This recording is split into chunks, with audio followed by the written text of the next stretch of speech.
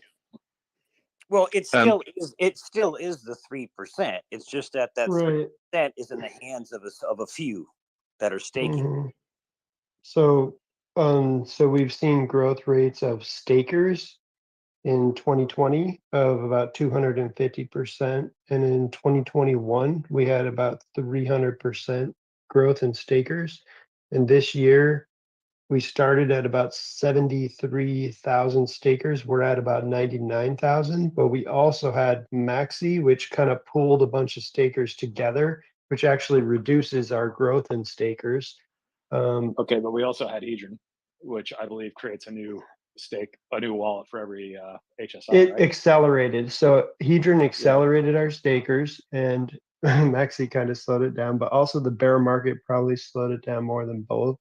So all things being equal, it sounds based on the numbers you just gave that we just had a little bit of a slowdown in growth, right? Which is what you'd expect. It's not anything to panic about. It's and to me this all makes sense and it's logical. Mm-hmm. Correct. Like it's not. We're emitting. To cry about. Yeah, we're emitting about 1% ish a year in inflation with the people who are staking longer.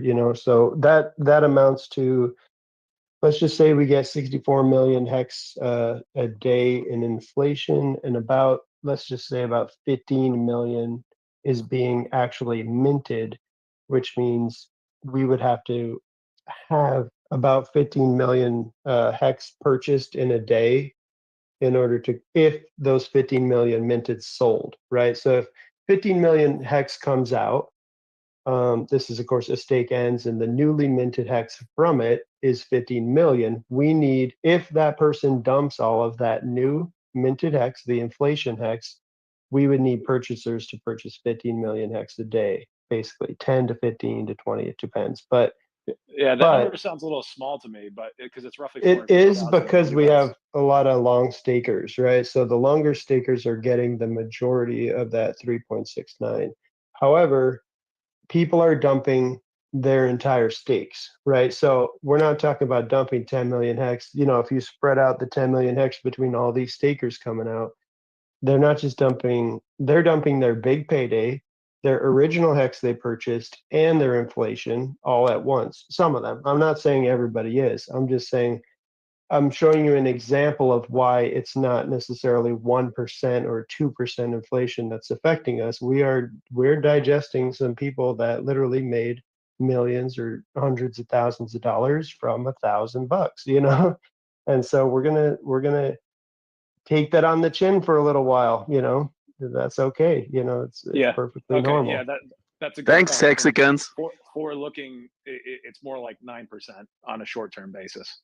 But yeah, you're right. We have this legacy problem from Big Payday. That does make sense. So, just quickly, fiat. My understanding is the 3.69% isn't actually a flat rate; it's a floating rate. Yeah, so we generally hover around just under 2, or we have been to date. Is that right, or hexes away? That's incorrect. So 3.69 would be termed the maximum rate, but it's almost exactly what we get, but it's daily. There's a daily rate. So if you took 3.69 and divided it by the daily rate, we would receive that. But there is some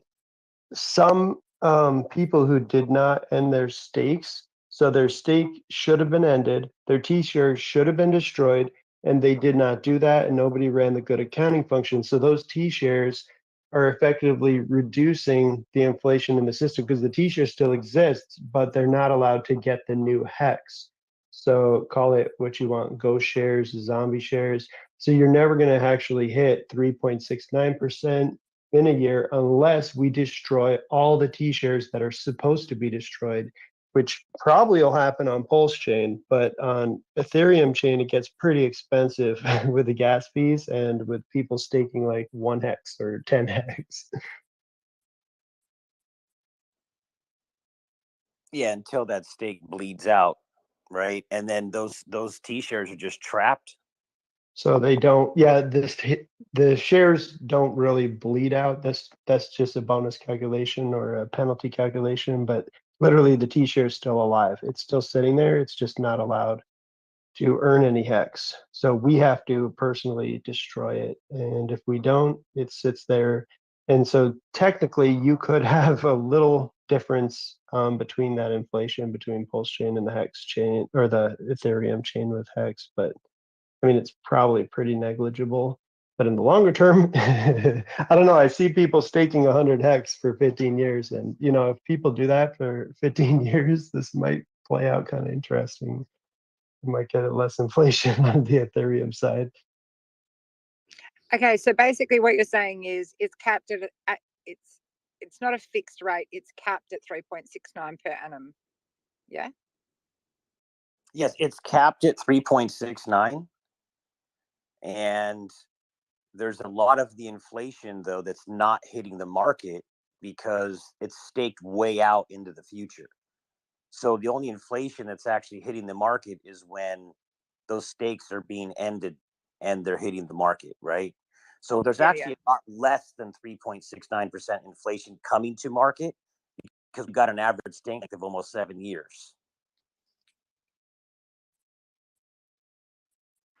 That doesn't make sense to me, though. I'll tell you why. Just because I can stake for like a month and earn 9% or something like that, right? So it seems to me like the short term rate 1%. Like a 1 month stake is a 1 month stake's only earning about 1%. It's got to be more than that. You would still be earning from the 3.69%, your portion of what those shares can put out in a year. But it's going to be based on how much, right? And if you're staked for 30 days, it's pretty much just a bigger pays better bonus.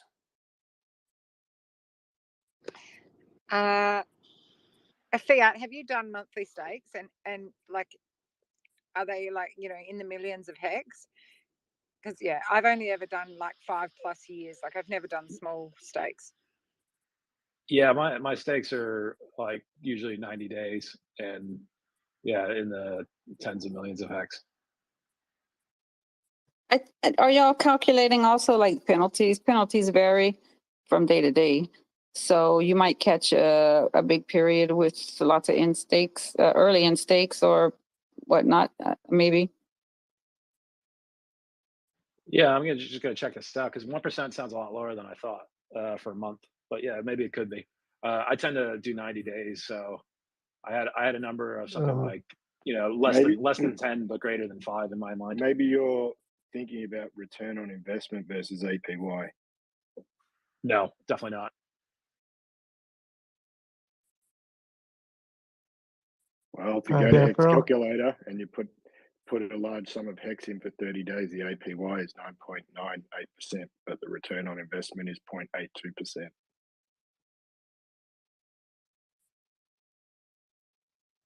Jeffro, or unless there's another question about this.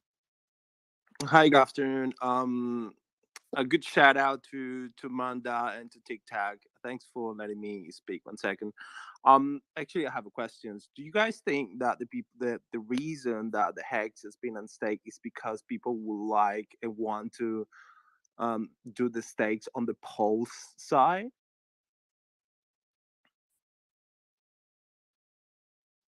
That's my first question. I don't think that. Go ahead. Yeah, no. Everybody's doing everything based off of what's happening right now. You know, if you're staking, you're taking it very seriously as to when and why. What was the second question?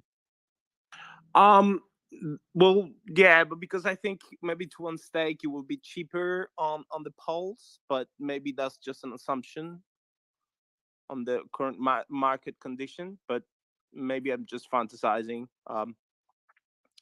The second question is more as a comment. If your Pulse chain is a layer 1 fork of Ethereum, I believe that a lot of people in the future, a lot of projects will have a copy on the Pulse chain. And I think a lot of people will like to know more about Pulse chain and talk about their projects within the Pulse chain Twitter conference. What's the bad thing about that? Why do you see people get a bit upset about other people not chilling but talking about other projects that will have a copy on the Pulse chain? There's nothing wrong with that at all. Well, I personally have no issues with anybody talking about their projects that are launching on Pulse chain. You know, ultimately, yeah, everybody can talk about whatever they like. I just worry about, people shilling shit, to people that I love, that's all. But yeah, let's all talk about every project launching on Pulse chain. We want as many projects launching on Pulse chain as possible so that everybody has, so that it's not a ghost chain and so that everybody has their game that they can play, and ultimately we all want to win. But unfortunately in this game, for some people to win, others have to lose. And I just want to try and protect my friends from losing. That's all. Yeah, that's cool. I mean, I understand. They're pretty much like protecting your community, but at the same time, if you see Ethereum like 20,000, more like if I'm wrong, 20,000 coins and projects being launched, and I believe maybe in Pulse chain some of them are gonna go south, maybe not, but I think it will be good. Maybe in some projects people can get educated, and in the meantime, it will save a lot of newbies like myself to understand you guys that have a lot of experience into the space and listen to your comments, and then from then everybody makes their own how do you say it, decision in base of the experience in the panels. That would be cool. I don't think it's nothing really wrong with that. But yeah, thank you, TikTok. I have a question, I guess, for Mando, since he might know the most about this, and I just want a yes, no, or I don't know about Cult. I know there's staking in your protocol, and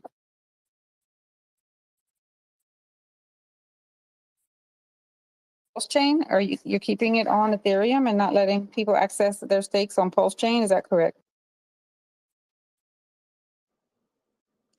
Yeah, so there's a lot of things that are going to get copied over from Ethereum onto Pulse chain that just flat out don't work, or they cannot work because they're calling back to Ethereum oracles, or just the way that the smart contract is designed and it's renounced and there's no admin key, so you can't change it. It's immutable, right? Okay, I think I understand. So on that chain, it's like everything, it's geared, the smart contract there on Cold, it's geared toward ETH. It's not geared toward Pulse.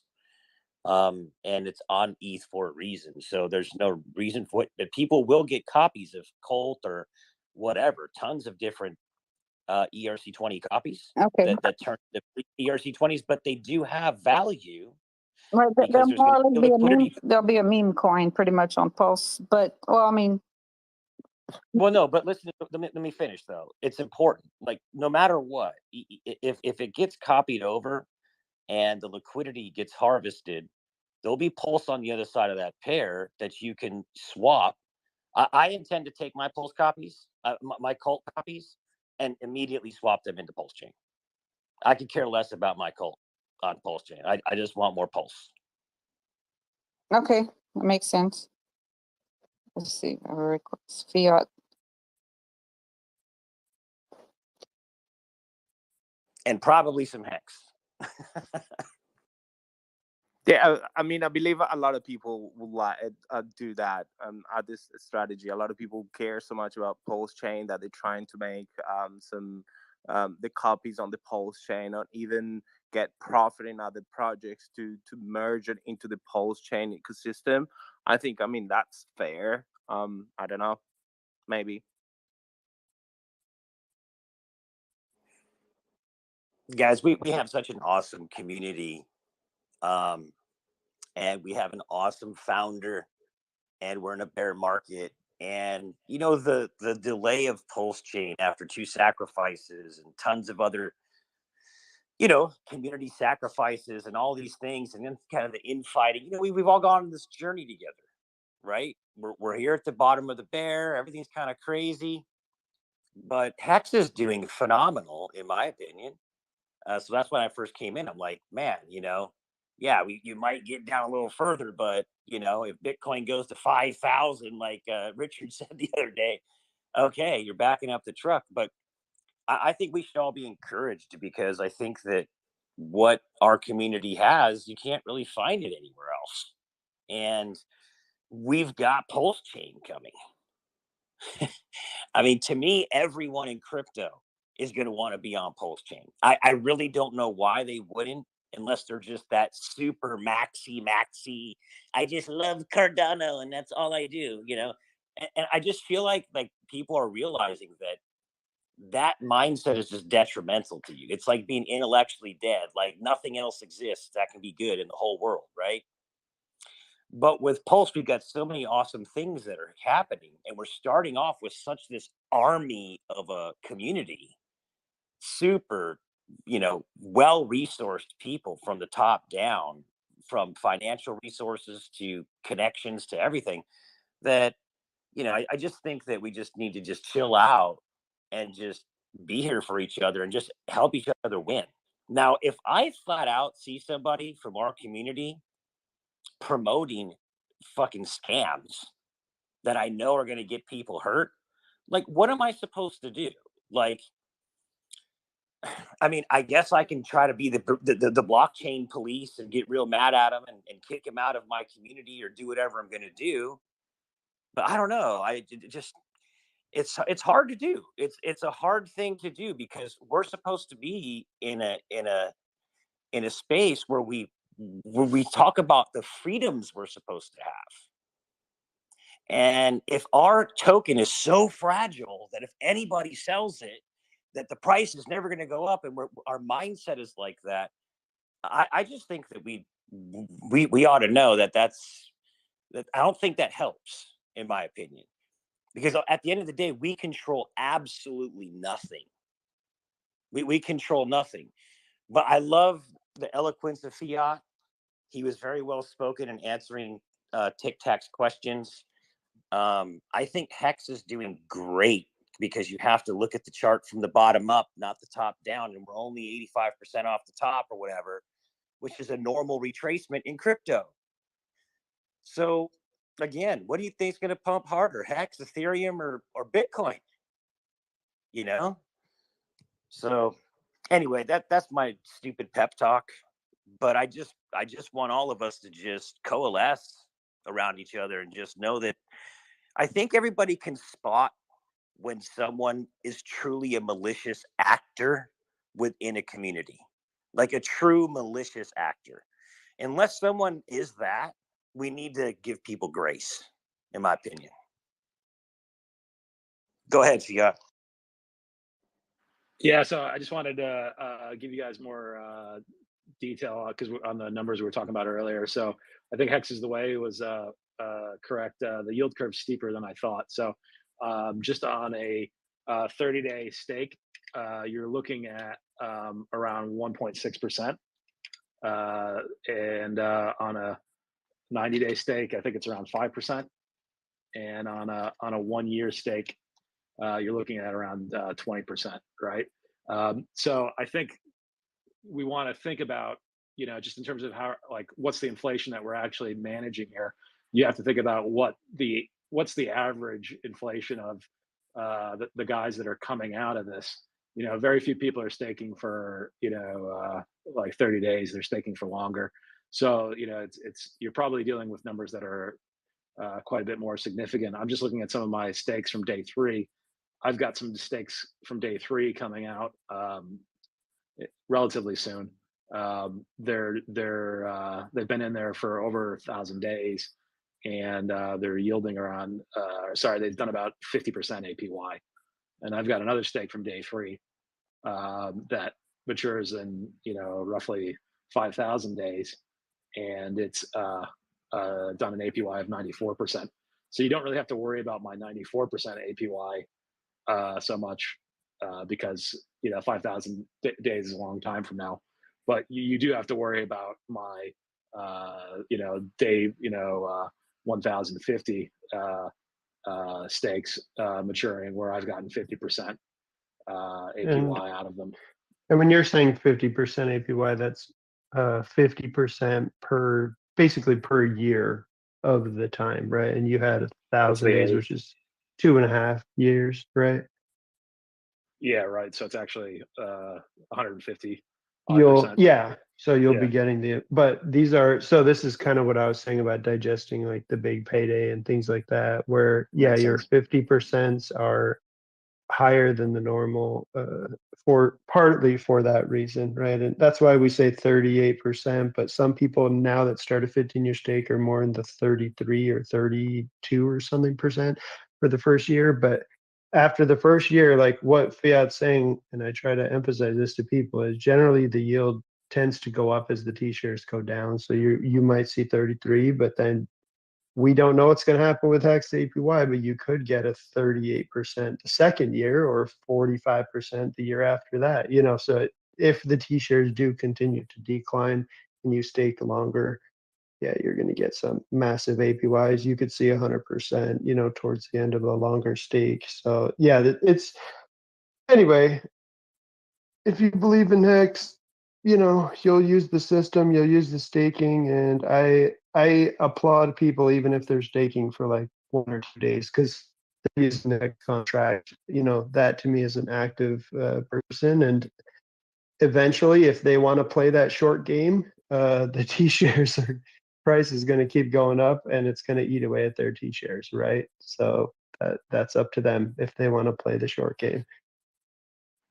So that's good. And so I think that 1-year numbers are probably a good number to use as a rough estimate, and I like rough estimates with these sort of things. 20%. If we're going to be able to stay, price positive, we kind of have to grow the community by at least that much, I would imagine. It's hard to know exactly by how much. It's definitely more than 1%. It's probably less than 100%.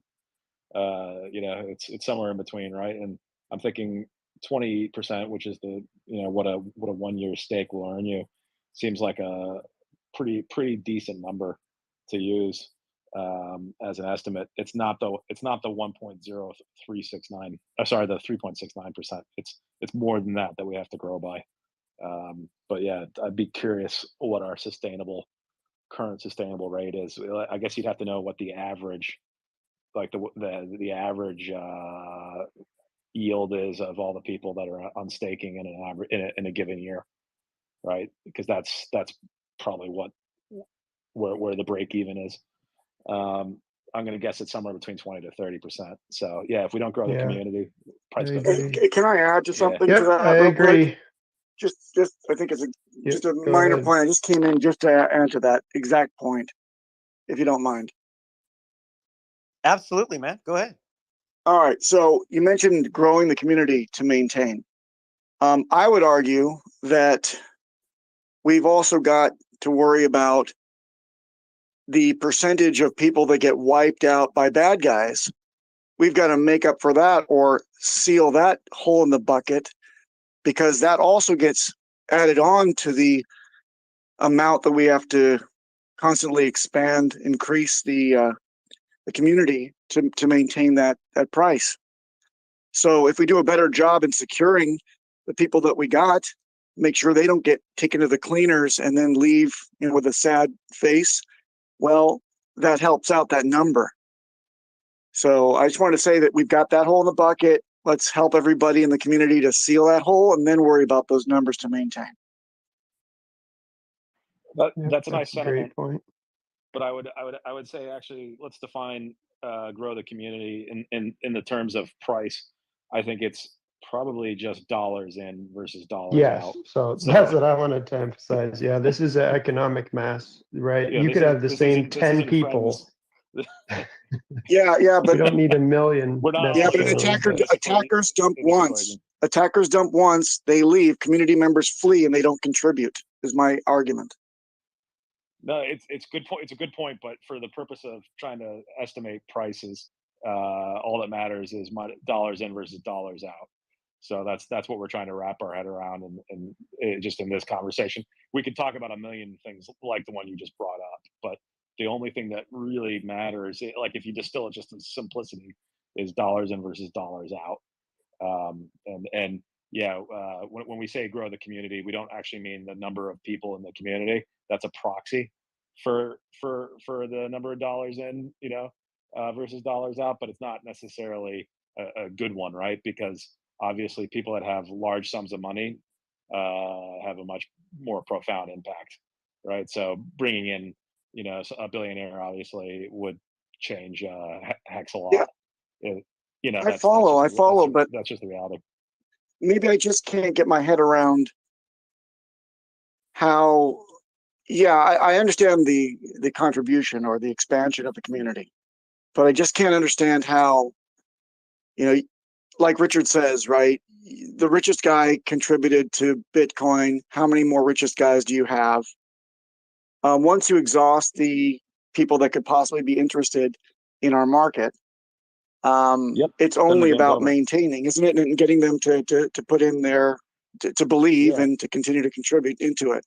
I imagine that. So it's a greater fool's game, right? So, you need to keep growing, for Hex or Bitcoin or any of these things to really continue to work, they need to keep growing until they reach such a level where they have an economy that basically underpins them, right? So Bitcoin is trying to become a world currency that's used by all sorts of businesses and governments and things like that, right? That's what they're trying to accomplish, right? If you fail to do that, then your currency basically just dies. It's pretty similar to what happens to your shitcoin of the week. It just happens a lot slower. Yeah, right. I follow, and I love hearing you make this argument. Hex is pretty similar in this regard. So what is Richard trying to do? Like, this is what I see, at least from a strategy side, is he's trying to build an economy underneath Hex through building his own L1 fork of Pulse Chain with Pulse Chain, and that in itself is going to underpin the long-term valuation of Hex as a store of value, because basically guys like me who are building stuff on Pulse Chain will hopefully bring in new users, and even the guys that are making shit coins on Pulse Chain will bring in new users. But hopefully we'll be actually doing lots of transactions and growing the brand, and eventually we'll get so big, if we do things correctly, that we'll have to be like Bitcoin, basically trying to lure governments to use us, or corporations and things like that. I still get hung up on something though.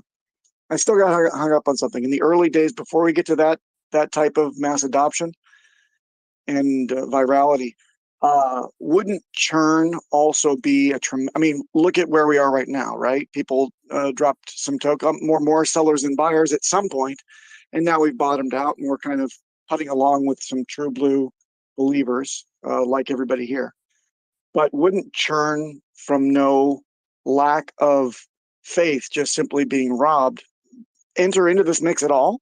Because it seems to me like all the effort it is to expand and onboard is undermined primarily by people, not having basic security, posture in place. Yeah. Okay. So Well, it's more of a bottom up thing, right? So I'm describing sort of the top down process of, how price goes up. But yeah, from a bottom up perspective, it's better to have wealthier people that don't need to sell and are more long term in their thinking, right? That all things being equal, that's much better. The worst thing you can see in this regard is with the shitcoin of the week. Everybody knows the game. They hear Inu attached to some random word. You can use a random word dictionary, put Eno next to it, and everybody tries to get in early. They watch it go up. They show it to their friends. Crypto Joker shills it, or whoever shills it, and then everybody rugs it and sells it. Right? That's the worst type of investors you can have. Right? So if you have something that actually has fundamental value and actually has like a strong, dedicated community behind it of wealthy people, ideally, or at least middle class people like Hexagons, that's actually much more sustainable, right? That's exactly the issue. So yeah, but having said that, churn is just part of the game. You're gonna have. I don't know. I think the worst kind of investor is the type of person that has a whole bunch of money at stake and walks through an air terminal and gets a SIM swap and has everything on their phone and then loses tens, if not $100 million worth of hex in a single blow. I think that's the worst kind of investor, in my experience. Well, I mean, we had that, and it's scary if that guy is Satoshi. I'll say that much. So I would agree with you there. Assuming that guy is just like Hex 19, it didn't really do anything to us. And that's also one of the nice things about the emergency end staking feature was, and I think one of the beauties of Hex is that unlike Bitcoin, not all the Hex can basically be sold in a given day, right? The mechanics of it actually prevent you from doing that, which is actually pretty nice. So it's actually something that I think we're more immune to, maybe than most cryptocurrencies in this regard. Two bits, just two points I'd like to make on that one. Number one, yeah, he's an outlier in that he was 80 something years old and staked everything way far out. The attacker emergency unstaked until he had no value left. But you hit like the 30 to 40 to 50 something stratas with the real cash in this game, and they get rinsed. They scare away a lot in that cohort. I think that the image is also taking a hit, not just in raw dollars, but the image and our ability to onboard with the people that have real funds, even in this down economy. We got to punch higher when it comes to our security, first and foremost. And I tell you what, you take the front end, you take point, and I'll take the rear. And together, I think we can continue to grow and expand. But I just feel that we have to address both equally. Well, I think the time that we've had from getting prepared for Pulse Chain, from the people that we're speaking to in these Twitter spaces, we've had a lot more time to get ready and to get set up in preparation and more organized. So of all the communities, I've heard a lot of compliments from people outside our community that have said we are the best in security as far as protecting our crypto assets, and whether that's true or not. And we're all trying to learn and grow in that regard. But to some extent, people have to take the being your own bank responsibility on themselves. And if they don't, I know we try as a community, but they do have their own agency, right? So they may end up destroying themselves and hurting our community. And thanks for all the work you've done with that. And I think, we're growing in that regard. We do get people from all walks of crypto coming in and stumbling into Hex or something, and they are clueless. I heard in a huge Bitcoin space, one, the co-host and was talking with one of this, master of Bitcoin, 200 to 600,000 follower laser-eyed monster. And the question was asked if it was safe to store the keys on the cloud, and that person said, yeah, that's definitely fine. That's a great way to secure your crypto. It's protected. And it was just so shocking to hear that that was a large Bitcoin space. It had this massive influencer of Bitcoin who was supposedly an authority on Bitcoin, and his advice was simply to put all your crypto at risk to a to a multi-copy decentralized storage, right, which could easily be hacked. So I've never heard anybody in our community suggest that in all the time I've been in it. So we're definitely pretty up there. It's a matter of risk versus how much money people have to invest in security. Not everybody can afford to get so much of these things, but I think we're pretty good on that balance, and we're always pushing it in this chat for sure. But yeah, thanks for bringing it up. You make a good point there, and one thing I'd say that's very cool about us and unique, I think, is that we're pretty much the biggest community that's pretty much DeFi native, in the sense that even the poorest Hexican pretty much knows how to use MetaMask, right? That we don't have really anybody who's buying this on exchanges, right? So that makes us pretty unique as well. And everybody knows how to use MetaMask, and they've at least had to stake Hex, So it's actually pretty interesting, because I don't think there's most.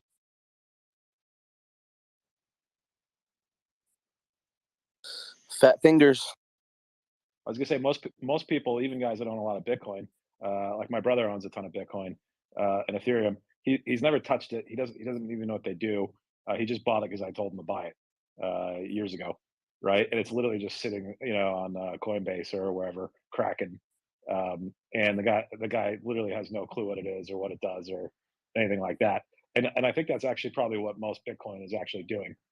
It's Yep. a lot of it's in Grayscale or That's why Richard Hart can say the top 41% of Bitcoin is in 2,000 wallets. The reason why he can say that is because those wallets are centralized exchanges. Absolutely. Whereas, like, when you look at Hexakids, it's like all of you know how to at least fire up MetaMask and stake, which means you can probably do other things, like use Aave or use any of the other protocols like Uniswap. Fucking Uniswap is an amazing invention, right? Trustless exchange of assets, with no middleman, like unbelievable. This is a huge invention. The guy should get the Nobel Prize for it. They literally outdo centralized exchanges with their volume, right? And their total value locked, and that's decentralized. So it changed the game. Their markets are comparable to the U.S. High yield market already, even in a bear market. It's absolutely breathtaking, and the volume they're doing. You need thousands of employees to do this in the real world. Look, like it just blows my mind. So so I think that's one big advantage that we have as a community, is that pretty much everybody on this call knows what I'm talking about right now. If we went and talked to people who own Bitcoin, very few of them would even understand it. And I'm sure you guys have had this if you talk to Bitcoin maxis. Automated market maker. This is what hangs them up. Who's gonna buy your Hex? There's gonna be nobody that's gonna buy, and we're like, automated market maker, Uniswap. It's sitting there. Somebody will always buy your Hex. It's automated. Because let's take a step back for a second and ask ourselves the big question, which is, what is cryptocurrency actually doing, right?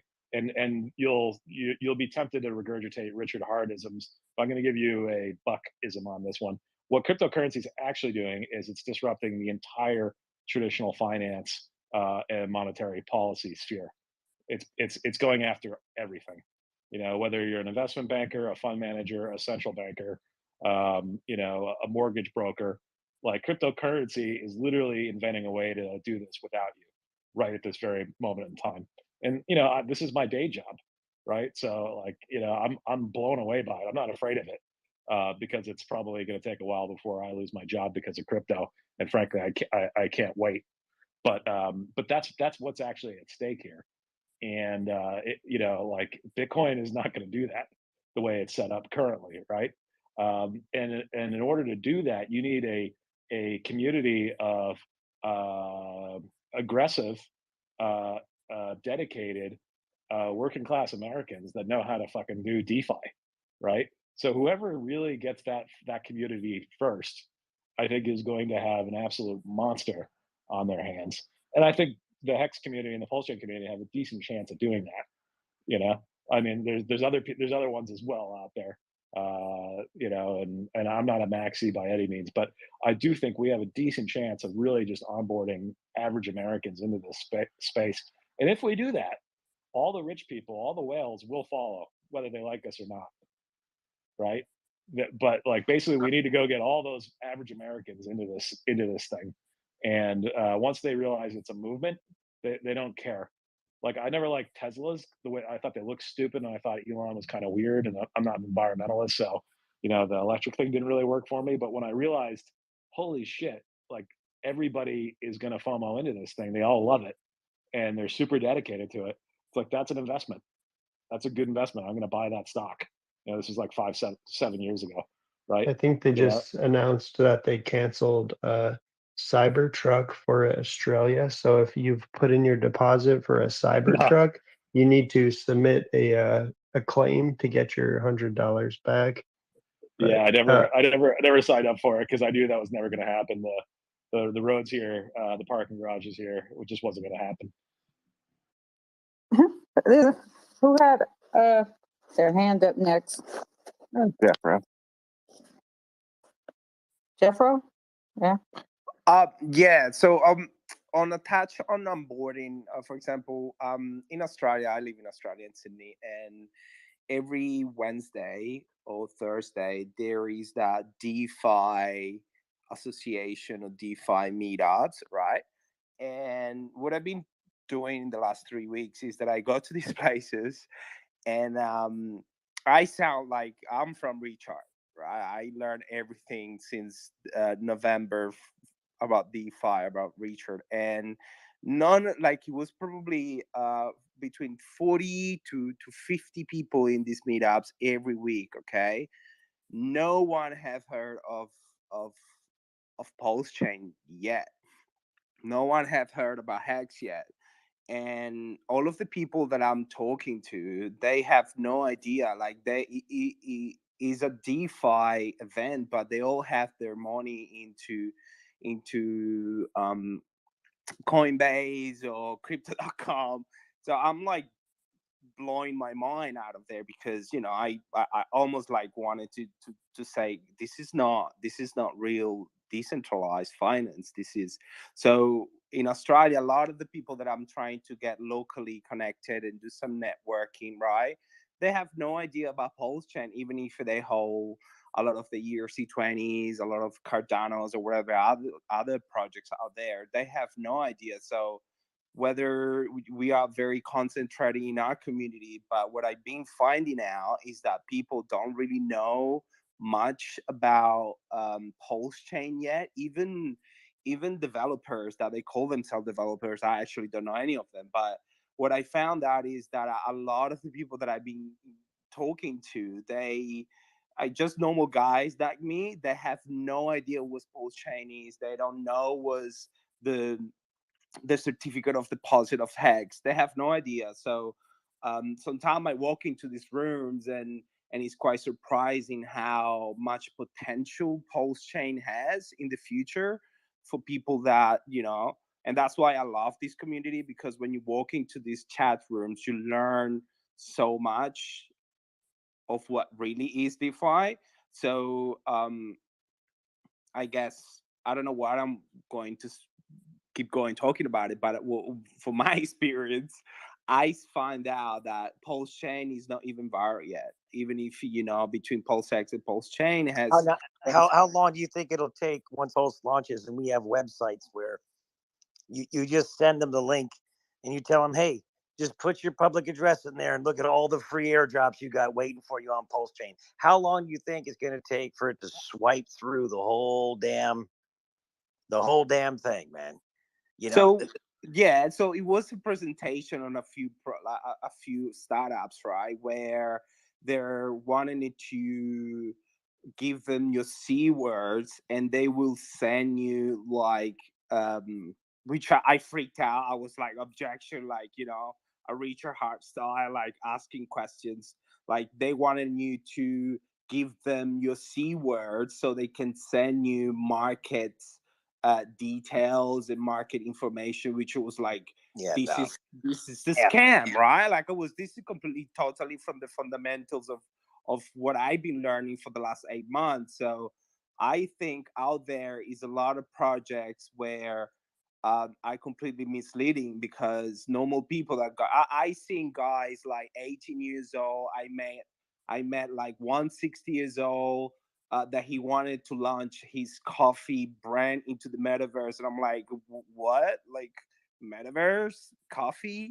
What? So all I'm saying is like I'm out there talking to my local city people that they have no idea, and I really honestly saying here is that when this launches, it's just gonna be very good. So I haven't looked at the Fiat project yet. I saw it around, but I don't know how it works, honestly, and I would love to learn more about it. But if you talk about, for example, one of them that is Hex of Pulse Chain, people here that is in the industry, they have no idea. So I just, as a good Samaritan, I will say I think it's so much potential here because it's real decentralized finance. Yeah.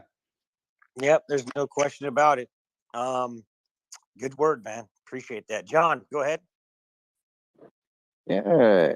Hey, Pot of Boner. Been trying to catch you around, chat you about security sometime. I guess our Venn diagram of overlapping is whatever. But yeah.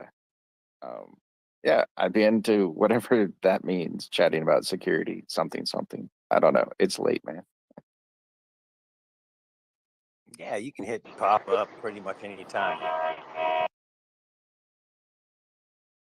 I think he's just morning, left guys. to, Sorry. just left to War, take go his ahead. daughter. So yeah, good morning, guys. I'm at work, so excuse the background noise. We were talking about the community, and I think the Hexagon community is one of the biggest inventions besides the Richard Hart ecosystem. I mean, it's amazing. There's people from all over the world helping each other out in real life shit on crypto side things. I mean, this is really amazing. I've been mind blown ever since I stepped into the Hex ecosystem, and I can't wait to see what Pulse Chain will bring. Preach it, brother. Yeah. So what's the problem with Uniswap? The problem with Uniswap is it's a trading platform with high fees from the gas, right? So you stick PulseX on there, we could actually outdo Uniswap, and if we do that, we'll be stronger than any of those centralized exchanges out there. That helps the little guy to get involved, because if they can actually participate in DeFi for 2 pennies versus 10 or 50 or $100, they might actually do it. Exactly. I've got some friends who refused to do Ethereum trades because of the fees. Now, well, we all know what happened there. And they decided to stick to Binance Smart Chain. And I was like, guys, you have to check out this Pulse Chain thing. This is going to be life-changing. Everything you have on Ethereum will be copied over. And they're like, yeah, that's not going to happen. How can you make like the twice as much tokens? And then they started looking at it. And they're like, bro, why do you come up with this now? And I'm like, I'm a day one sacrificer. I've been telling you over and over and over again, and now they're all Richard Hart maxis. They're like, man, this guy's genius. Like somebody said before, this guy deserves a Nobel Prize for sure. I mean, it's amazing what he does and how he created the community, the system, and everything around it. It's like this drop of oil in the water that's just floating out, and everybody's taking care of each other, making sure people don't get wrecked. Like Tic Tac said before, we're all taking care of each other, and that's what unites the Hexagon community.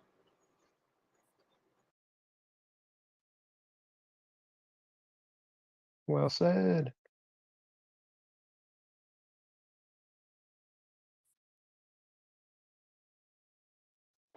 I mean, looking at my own situation, I was in a divorce. I didn't know what to do, and I just joined Twitter Spaces, and here it was CZ and some other people, and they just pulled me through. You know, they were like, "Yeah, keep your chin up, keep your shoulders back, and just go on with your life." And I was like, "Yeah, why am I sobbing here on Twitter Spaces while I could be actually creating things or doing things and helping other people out?" So I've picked up my own shit, and I moved on, and now yeah. Basically, my life went forward, and it's all because of the Hexagons, or else I would still be sobbing around, just crying my eyes out and just figuring out what to do. And here's a lot of people just, yeah, come on, man, pick up your shit and move on. Like my friends wouldn't do that, you know. They're like, yeah, they of course they would comfort me in some way, but they wouldn't pull me through, you know. They'd be like, yeah, I'm in the same situation, blah blah blah. You know how that goes. And here's some people, yeah, from the other fucking side of the world. Like, move on, man. I'm like, yeah, that's what Hexagons do. It's brilliant. Good testimony, Nice. man. Good testimony. I was just thinking about Uniswap. Oh, sorry, go ahead. Yeah, I was lucky enough to meet Richard Hart in Amsterdam last year, and he had the biggest room in the hotel for the so-called conference. And at some point, a hotel clerk walks in and he's like, "Yeah, Mr. Hart, we have a little problem here." What's the problem? There's like 200 more people outside waiting. And he's like, "Oh shit." We took a picture out on the street, and we had so many people showing up in our tiny Dutch street that the police actually showed up to see what was going on there, if we were protesting or something. And they saw this guy in the middle calling himself Richard Hart, and the police was like, "Who is this guy?" And we're like, "You don't know him? This is one of the crypto gods." And they're like, "Ah, you're crypto nerds, right?" So some guy started explaining who Richard Hart is and what he does for the community. So the police actually took notes of it, and they're like, "Oh, maybe I'm gonna try out this hex thing when I get home." It's like I said, it's a drop of oil that's just expanding. Once you get it, and you won't get out. Love the energy, man. Love the energy. Keep up that good work, brother. I'm trying. I fixed up some bomber jackets. I'm giving them out. Giving them out to streamers just for free, you know. Just because I love the Hex brand, and I want to make people aware of what Hex is, what Pulse Chain is, what Pulse X is, and not prevent them from getting wrecked over and over and over again. And if it takes for me to quote Richard maybe 7-8 times a day, so be it. But the man is always right. You can't argue with that. He's always right.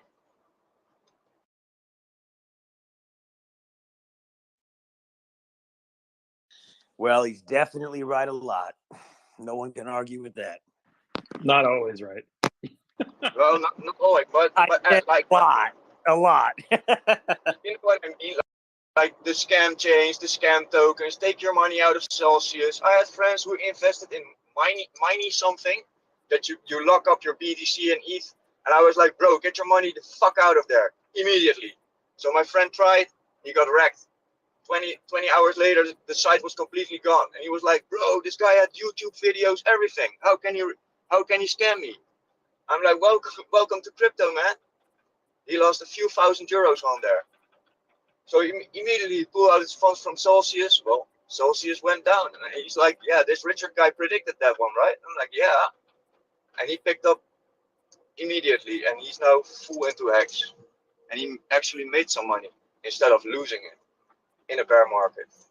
And that's why everyone's coming to Pulse Chain, because everyone now knows after this side of the bear, this bear market, and has watched that the emperor really has no clothes, and that Richard was really protecting people, and that he actually is the honest guy. why wouldn't you want to go onto this chain when he's the innovative, honest guy now?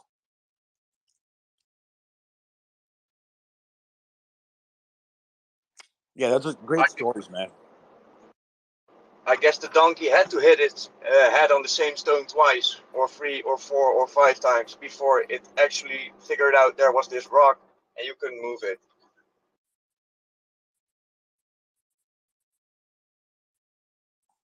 Anybody else have anything?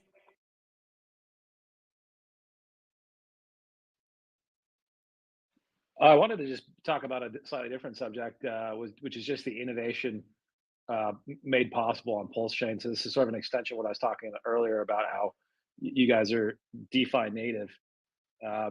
So if you think about it, there's a lot of cool stuff being built on Ethereum right now, but it's basically unusable for anybody who's not a millionaire, right? Pulse Chain has this opportunity to basically leapfrog Ethereum in this regard. And this really has nothing to do with Richard, other than, he's creating the substrate to do it on. But, we can basically fulfill that broader mission of disrupting traditional finance, with DeFi and other things that Ethereum can't really do at the moment. And we can do that with a population of, average Americans. And what that allows you guys to do, things like Uniswap, it allows you to invest in things, that are comparable to venture capital investing, where you normally don't get a chance because you're not a billionaire with a private bank connection or something like that, or friends in Silicon Valley, right? So it also allows you to invest in a lot of crap as well. So, we'll all have to learn how to pick apart things and, not just buy the latest Inu coin, but actually buy things that make sense and have reasonable investment theses behind them. But this is a big opportunity for us as well. And if we can do that well, that actually underpins the value of Pulse and Hex longer term. We don't even have to, worry about T shares necessarily. They'll just be valuable because that's the network that we've got growing underneath us. So there's a massive opportunity there. And the other thing I'd say about this is that you guys are all kind of pretty generous in the sense that you are gamblers, you are people that are risk takers. You had to be in order to be in this community in the first place, which means you're open-minded, and people that that do have good ideas can find funding from you relatively easily. I think I'm an example of this. And so far, the really smart guys out there, they're not taking you seriously yet. So they're developing for Ethereum or they're developing for something else. But I think that they will start to notice very quickly, and they should notice that developing for Pulse Chain can be very, very lucrative. And Pulse Chain, unlike Ethereum, actually is affordable to average users and can kind of fulfill their the broader vision here in a way that Ethereum can't. So I think there's a massive opportunity here to grow stuff on Pulse Chain, especially useful stuff. So I'm not talking about the latest animal coin. I'm talking about useful protocols like Aave or Compound or Uniswap or things of that nature. Yeah, my boss, for example, he's all into Axie Infinity. Some guy he knows that got him into this Axie thing, and he saw me walking up last week with my Hex shirt on. And he's like, yeah, I'm gonna show you something that the guy said in November or something, that those Axies will explode or whatever. I'm like, you have to look at Pulse Chain. You're gonna get all your Axies doubled. And he had his eyes like he saw water burning. He was like, are you shitting me? I'm like, no, I'm not shitting you. Better dump those Axies and get something useful. So he called up the guy. He's like, bro, I'm gonna dump those Axies. And he's like, why? And I've got this worker for me. And he's like talking about this Pulse Chain. And the guy starts rambling about Pulse Chain. Immediately, both of them dumped their Axies, and now they got Hex. Like my boss got Hex. I'm like, yeah, that's an accomplishment. He doesn't know anything about crypto. He's just, here's my bag of money and just buy me some tokens. And now he's got Hex all over the place.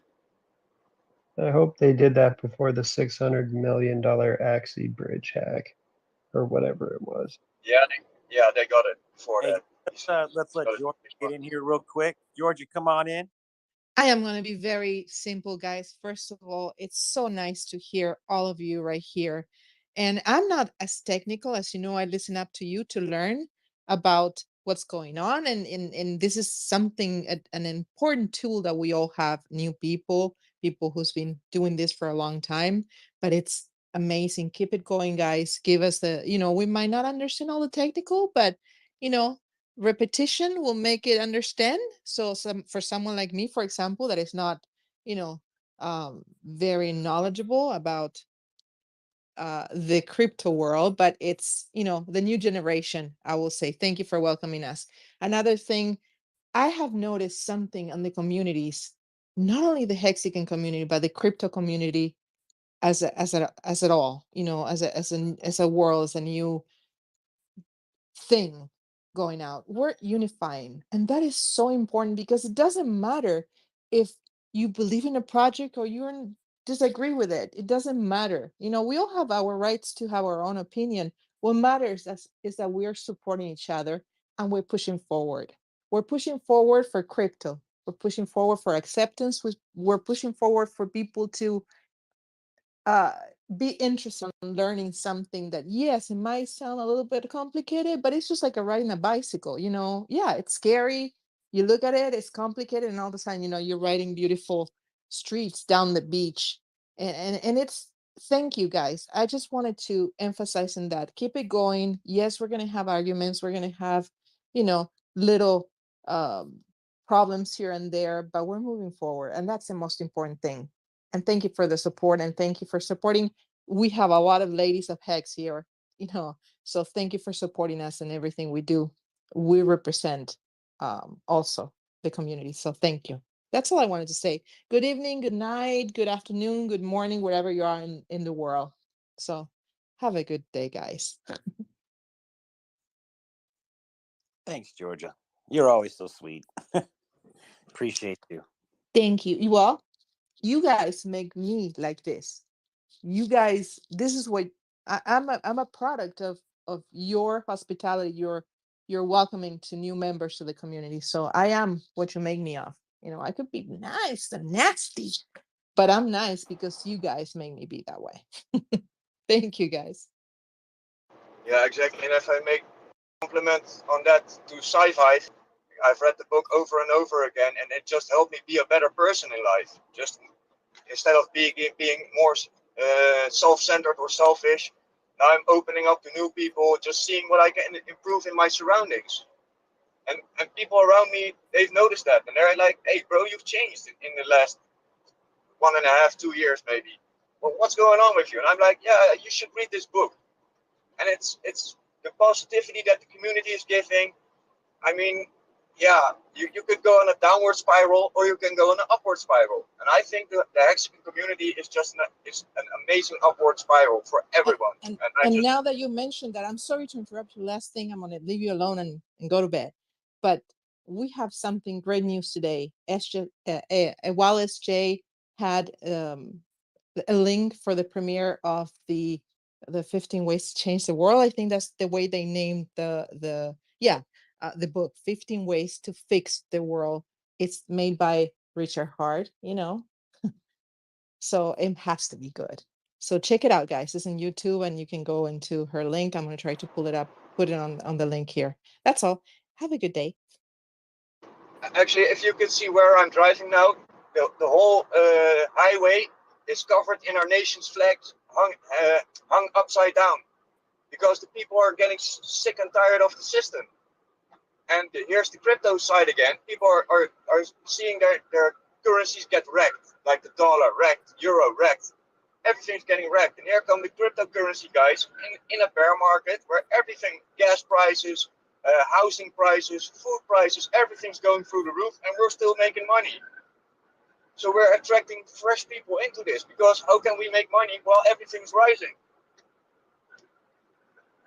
And that's when we're starting to educate them. Like, you should join this Hex movement.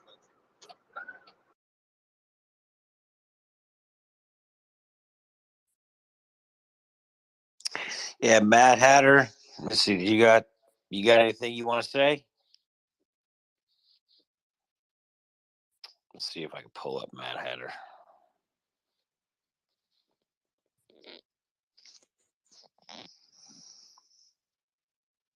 I appreciate you, Warner, everything you're saying, man. It's good energy.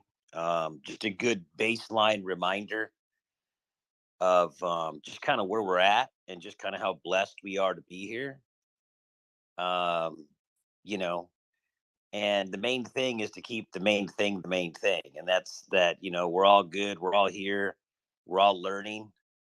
And just treating each other with dignity and respect and just trying to help each other all win. I just want everybody in my peer group to win. Like, have conversations if you think they need to course correct on something, whatever. I mean, if I even have a friend that says, yeah, I want you to speak into my life about this topic or this topic or this topic, I'm blessed that I have people that actually care, so that's what Pulse Chain's really done. And Hex, starting with Hex, it's just one of the best damn crypto communities in the world, and it's just going to keep getting bigger. I mean, why wouldn't it, right? Especially with Pulse Chain. My goodness gracious. Pulse Chain, this week, I talked to tons of people about Pulse Chain, and for the most part, like 85% of the conversation is just, hey, man, just wait when Pulse Chain comes. You're going to have a free copy of everything you have on Ethereum. For real? What do you mean I'm going to have a free copy? Like, all you got to do is just talk to them about the airdrop and they're hooked. That's what's happening for me anyway. If they're on Ethereum. Yeah, I wanted to just make sure anyone as a listener can come up and speak. If just request a mic. We were talking about Pulse Chain. It hasn't launched yet, but will be in the near future. So if you have any questions about game theory or any technical questions on how it's going to work, feel free to come up.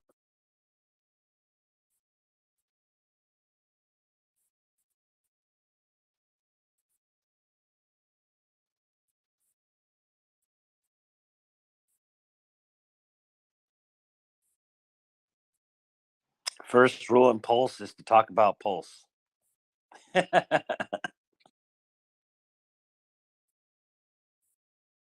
And no S words.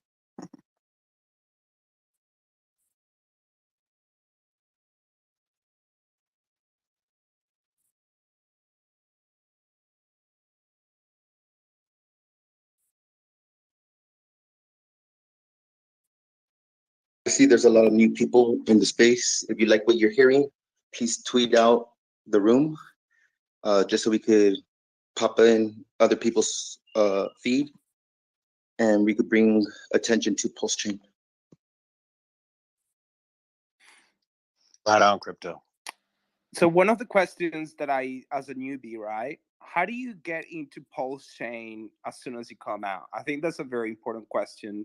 And for me, it will be a very good answer to have straight out. What's the best way to get into Pulse Chain as soon as it's public? The best way to do it is freepulse.io. They'll be giving out up to $200 worth of Pulse Chain every hour, 24/7. So, like, what do I do? Like, I'll post it in the nest right on top. Basically, you would go in. It's on testnet right now, so you could like actually play around with it.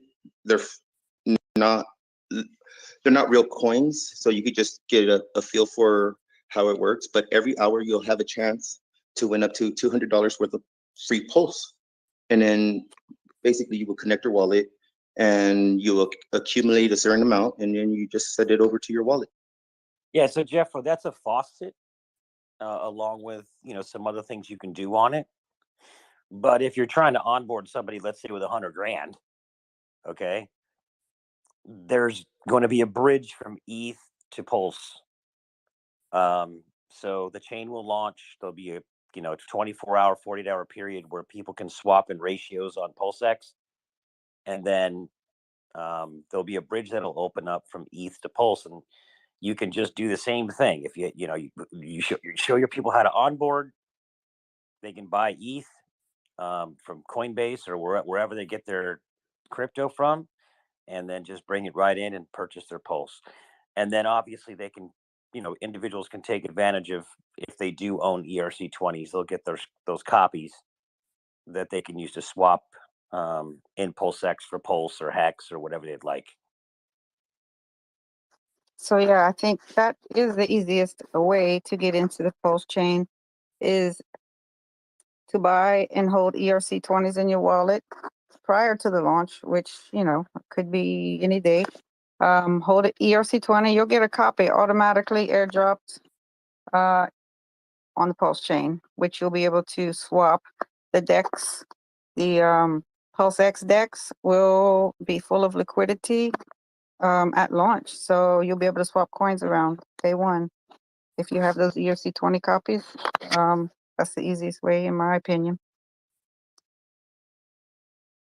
And going along with the PulseX DEX, I know in the testnet, it appears to me like one of the very easiest ways to get connected to the Pulse chain network is just to go straight to PulseX.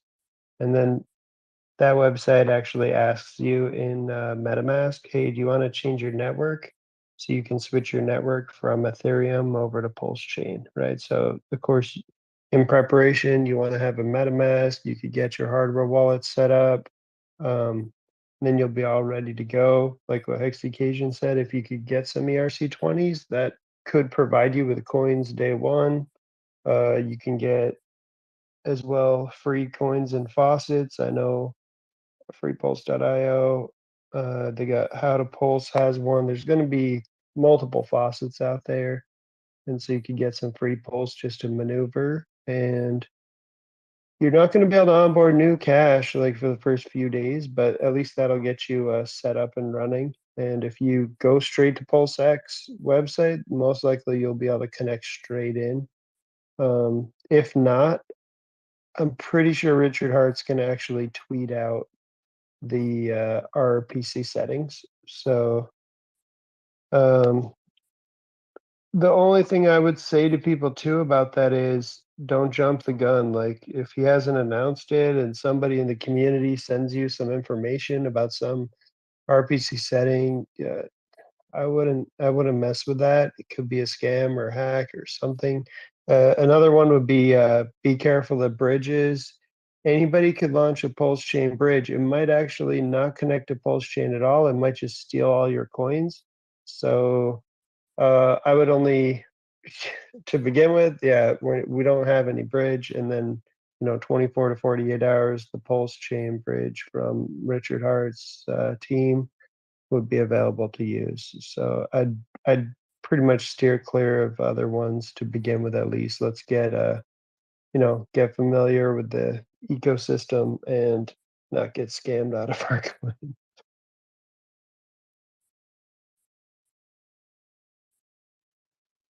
Thanks for that. So everything is going to be on top of the MetaMask, right?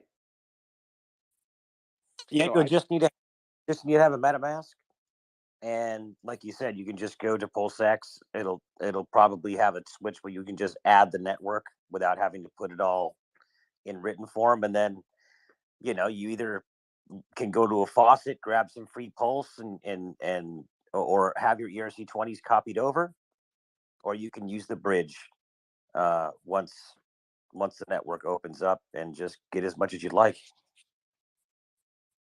And that will be enough the free Pulse. It will be enough to do transactions. Absolutely. I mean, transactions are going to be like 0.00 something, 000 something. Yeah, they're going to be free basically. Because if you go to free Pulse and if you get some free Pulse, even one Pulse might do 50 or 100 transactions. I don't know. I haven't done the math. And it's up to $200 every hour, 24/7. Yeah, so essentially, if you're an early adopter into Pulse Chain, you can have free gas for the rest of your life, right? You could go into Pulse X, you could swap just a few dollars, pick up Pulse, and if you just say, let's just say you had 10,000 or 100,000 Pulse, you will never have to pay for gas the rest of your life on Pulse Chain. Okay, even if Pulse goes up to $1, transactions aren't going to cost $1. They're going to cost a fraction of a Pulse, right? So if they cost 0.001 of $1, that's still a tenth of a penny, and that might be 10 years from now. So literally, you're buying your way into gas freedom forever, it seems like, right, with Pulse Chain. So I would just, you always want to have some sitting there forever just to say like, wow, I can transact freely. And it's just, yeah, it's going to be a heaven compared to what we've dealt with on Ethereum for the past several years. Nice. And the other question is, would you be able to stake PLS in the PLS in PulseX? Would you be able to stake your Pulse onto PulseX? Or only on the Pulse chain? From what I know, it's only on Pulse Chain. Yes, so you can delegate your Pulse to a validator. Okay, so you can do that. You can provide liquidity in Pulse X and earn fees and rewards, right? The incentive token, whatever. With Pulse X, you single side stake and earn the rewards from the tokens and the protocols that are being voted on. So, you can delegate your Pulse, like staking it and earning fees. You can provide liquidity with it. With Pulse X tokens, you can stake it, single side stake it. So yeah, there's a lot of things you can do. And then there's tons of other protocols that are going to allow you to do Pulse. A lot of different things with Pulse as well.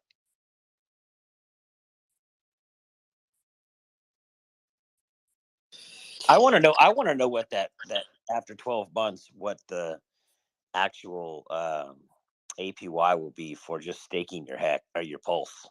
You're just delegating it. Like AVAX is like 5%, and I'll give you an answer. It's going to be almost nothing. So this is why people like Fiat.io or other protocols are going to become very important if you want to accumulate more Pulse. And I'm not endorsing any of them right now. I haven't used them, but delegating to the proof of stake, the reason why we're going to be like basically free for almost ever is part of the reason why is because of we're a deflationary coin. The fees are going to be extremely cheap, and that's great. That means we're going to actually have a blockchain that's going to last. However, we are not inflationary. These other chains are inflationary, so you do get some rewards from like staking, various coins, Atom or Matic or whatever. A lot of them are inflationary to some extent, but it's cool. I mean, I think we're going to have a lot of ways to make money. Pulse X, people are going to probably do some liquidity farming over there with Pulse. Yeah, I want to add to that about the Fiat.io. I'm not shilling it, but it is the only protocol that I know of so far that's going to give yield to like the major coins. There's a test net right now, and you can stake Pulse there. You just deposit it, and you earn yield from other people taking loans, which is just another function that you don't have to take part in. But you can just deposit your coins, and I've seen that the APY is between 10 and 50% at the moment, but I don't know what it's going to be at launch. It could be much less or much more. It's going to be variable. Yeah, demand. As the demand based on demand. changes. Yep. As the demand changes for the loans. But you can stake your Pulse X. Yeah. I'm not definitely. saying nobody should delegate their Pulse, but I'm saying the initial idea of I can just stake my pulse to the validator and I'm going to get my APY, which could be 5 or 10% a year.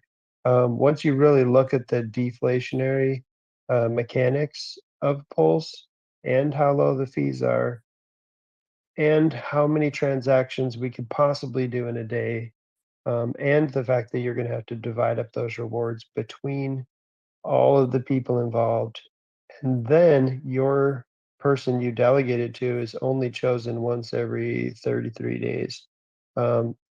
It's an amazing system and it should keep us cheap for a very long time. It's not a money making strategy or capital efficient strategy for your entire pulse chain bag. So personally, I'm not going to be delegating a lot.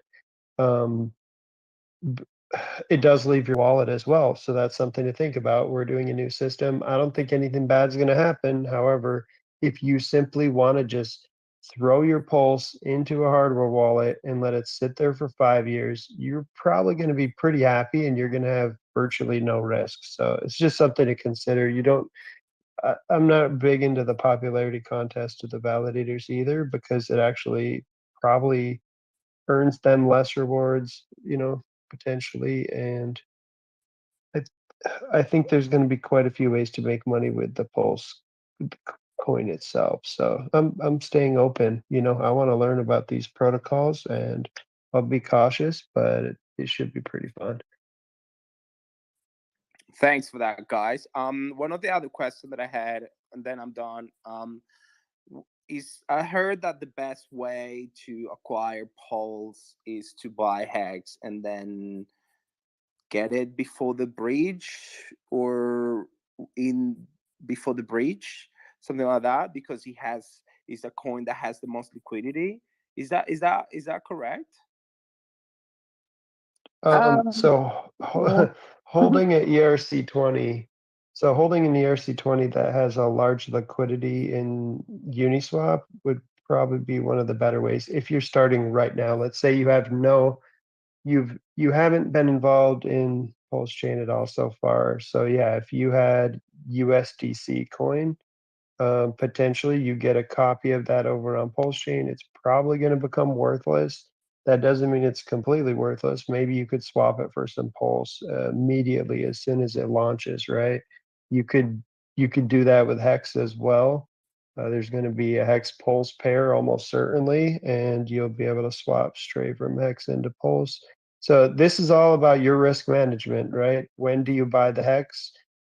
Are you in it just for the Pulse? Does Hex stay this high? Does it go down 50%? So it does it go up from here?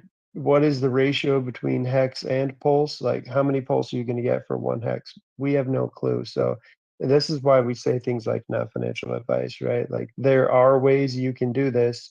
We don't know how successful they're going to be. But before the bridge, you could set yourself up by getting some ERC20s. And yeah, I agree with everything Hex is always said. And also just keep in mind, it's not a race to get your pulse. Everyone so not advice, but I would swap in my Hex for Pulse. I'll just keep my Hex and buy Pulse, man. Yeah, well, I don't think that ratio is going to be in your favor at all, personally. Right. I would keep your Hex too, but you have to swap something, right? So any other ERC20, and you don't have to do it the first day. You don't have to do it pre-bridge. I just hear a bunch of people saying, "Oh, gotta hurry up and do this." It's just like they're not gonna like disappear overnight. They're gonna be floating around for the next few years, right? And you'll probably be able to get a better deal after the initial pump and sell off. So watch. You can watch, of course, at launch on what things do, but just keep in mind you don't have to make a rush decision about should I get it now, like or just set your alarm clock for when it's going to launch and all that mess. Yeah, my plan is to just buy Pulse like every week. Probably onboarding through either the bridge or maybe Pulse LN if they could hook their Bitcoin Lightning / BNB to get me to get some pulse pretty easily, you know, and I'm talking, you know, dollar cost averaging where you just set an amount, do it weekly. And I think if you do that for a few years, you're going to be very happy as far as what's going to happen with Pulse Chain. But that's my personal opinion, and I base that off of Ethereum, the strength of Ethereum, and the network that we're probably going to grow within the next few years. So I like to think that I give it some time and I give it some consistent. Maybe if there's a crash, I put in 3 times as much as the normal dollar cost average, you know. But this is more like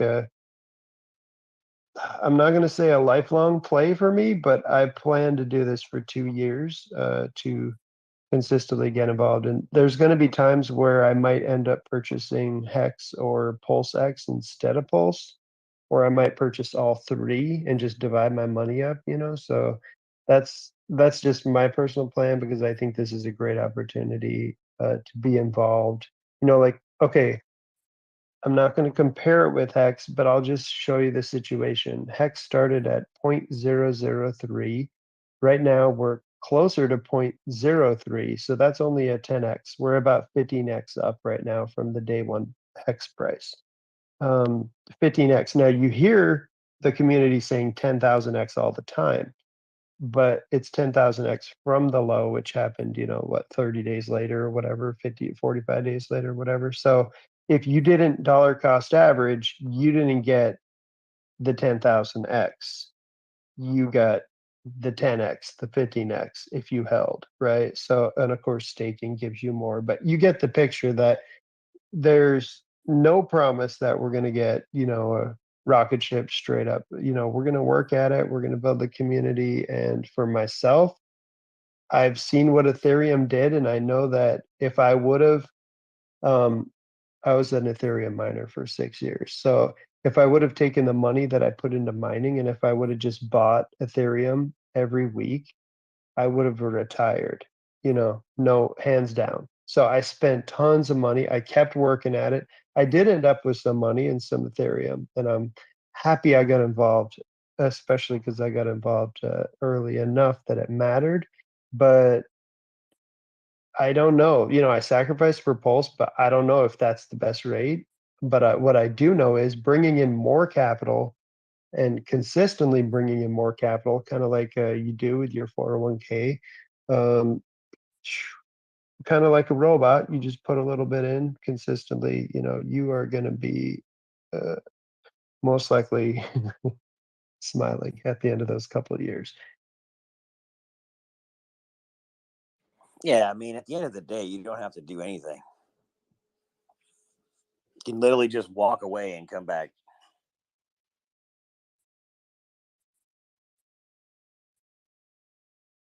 That's. Thank you, though. I appreciate it for all of that. I will probably just buy Pulse and go for a holiday and come back in 5 years. I will do that then. Thank you. A lot less stress, man. A lot less stress. Just sit on the beach drinking Coronas, and you know.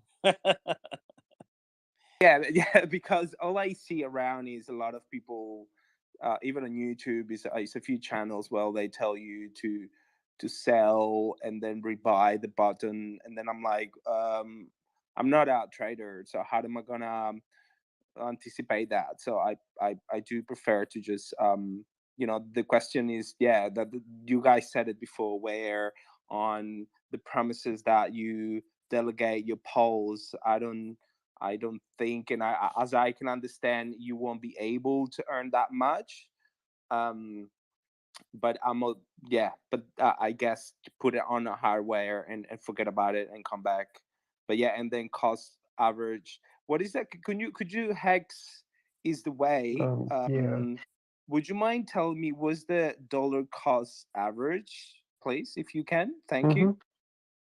Sure, dollar cost averaging, or DCA. That's just a term that investors use, you know, in the stock market or in any market. And there's very many strategies about how to do this. The basics are do it on a schedule, like weekly, monthly, every 2 weeks, whenever you get paid.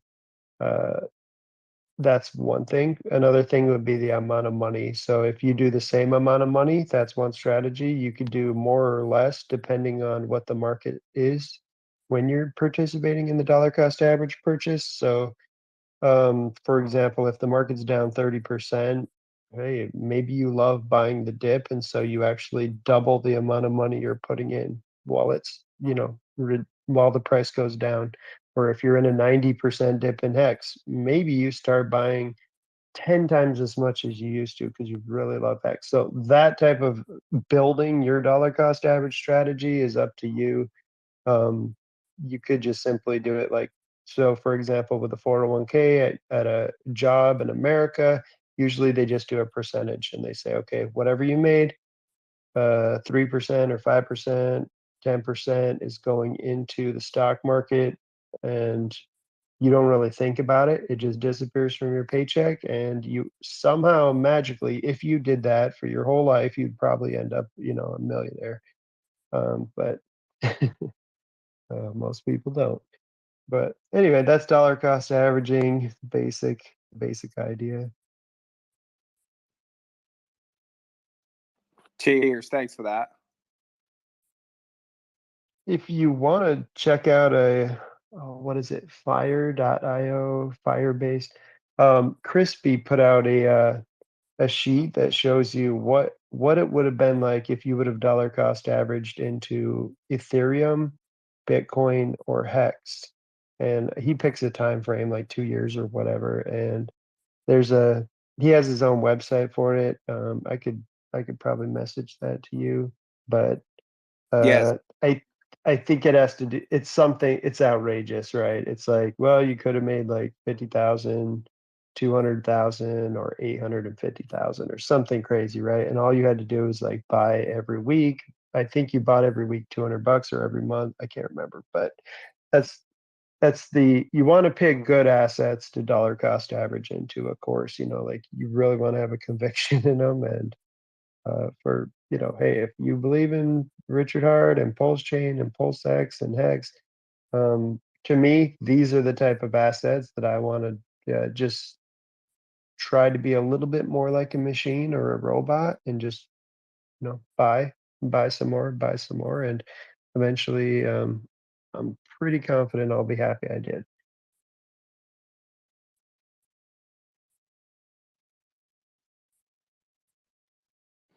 Hi guys, I have a question. Can you hear me? Yeah, go ahead. Okay.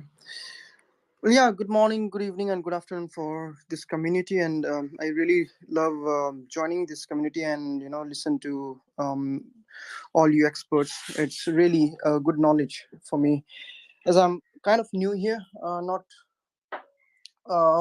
much experience in crypto, but however, I got opportunity to actually do some sacrifice for PulseX, but however, I missed the Pulse chain sacrifice.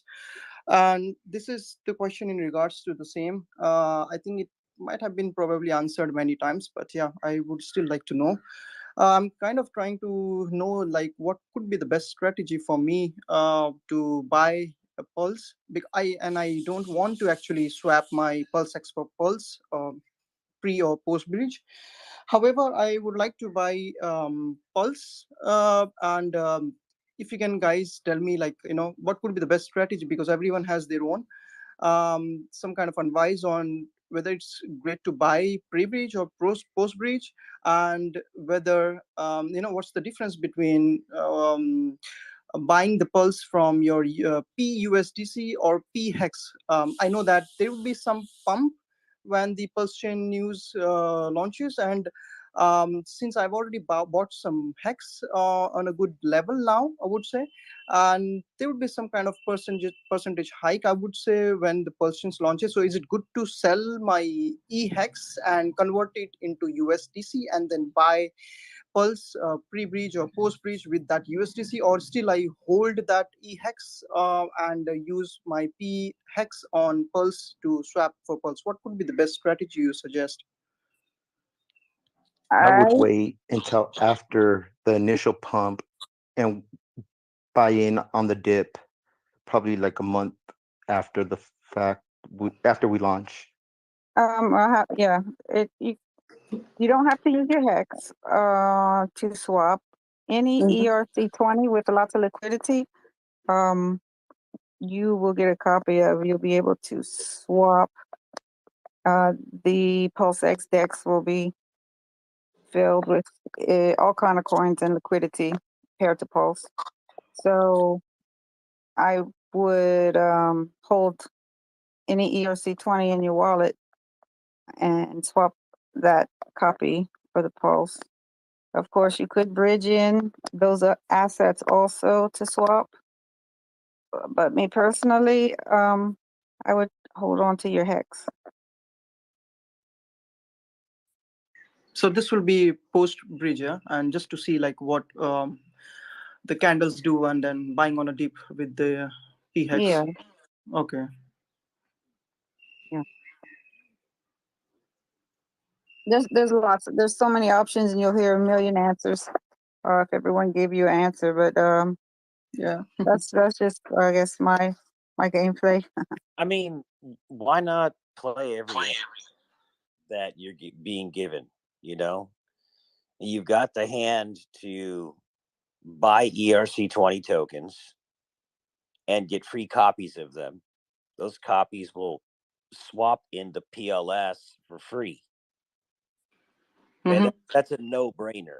The only issue is whatever you're sitting in, there might be some volatility there, but we're at the bottom of we're nearing the bottom of a bear wherever we're at, but it's obviously down there.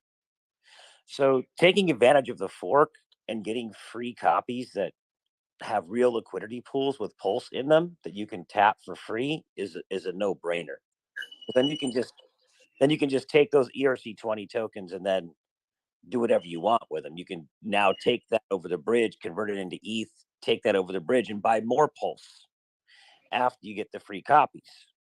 So it's kind of a double whammy 2 for 1 when you do it like that, right? Yeah. So it's all up to you. You know all the options, you know all the doors you can walk through. You can walk through all of them if you'd like. You could choose the lesser risky options if you like, but as long as you know what the doors are.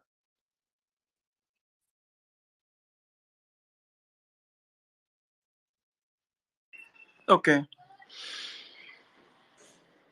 Yeah, well, I went through one of the video from Crypto Coffee, and I kind of like his strategy. He said, so what he discussed there was pre-bridge. What he said that if you want to buy some Pulse or Pulse X, let's say, and you bought some already, you already bought some hex, e-hex on Ethereum, and you will look the price of the hex that you bought in. And then probably while the launch of Pulse, you try to swap that hex with the Pulse. And if you get the if you swap your hex for Pulse and you look how many Pulse tokens you get, and you divide it with the price of hex you got, and if you end up between 0.0001 to 0.0006 or 7, it is still a good deal, and then you might decide to go ahead and swap. If not, that will be, if the X is higher, then you might prefer to wait after the post bridge, and you see the price action and deep in DCA in. That's what he said, and I kind of like his strategy as well. I don't know if you have seen his video, but yeah. Well, anyways, yeah, thank you for your strategy and your advice. Yeah, definitely looking forward to Pulse Chain launch, and yeah, this will be some exciting times. Definitely. Thank you. Awesome. Thank you, Gamal.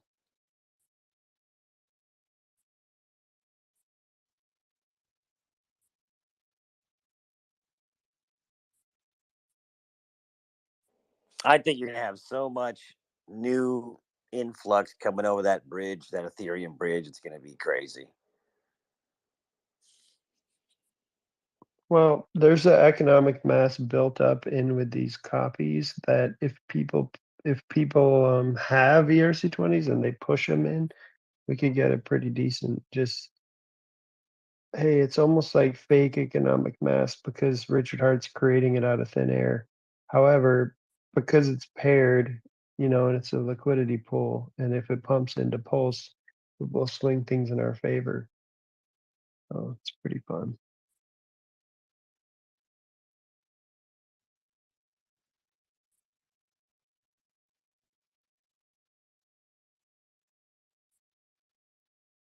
And I do have one thing that I'm hoping is going to happen that some people aren't. I hope the OA and sacrifice wallets do the bare minimum of providing liquidity. That's my hope. I hope that this, and it may have to do with some kind of centralized manipulation idea on my part, but I think it'd be really cool if the community and the market itself was able to create the prices for the longer term, as far as not like trying to force prices to happen, and we could just play it out and see what really happens. That would be fun. Yeah, right. You're always gonna have whale games, dude. That's real, buddy.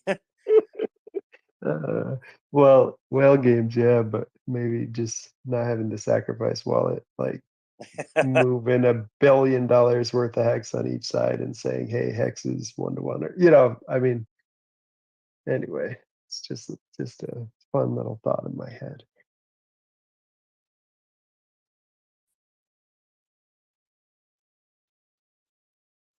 All right, guys, I gotta jump off. Awesome talk tonight. Appreciate every one of you. I will see you guys in a little bit. All right. Good night, Mando. And XE Cajun, thank you so much. I appreciate you. Thanks for having me. All right. Thank you. All right, take care.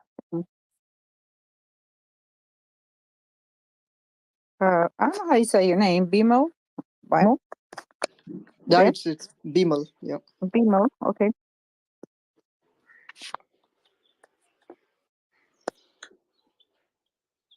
You have a question, or you had your hand up? Maybe you didn't realize.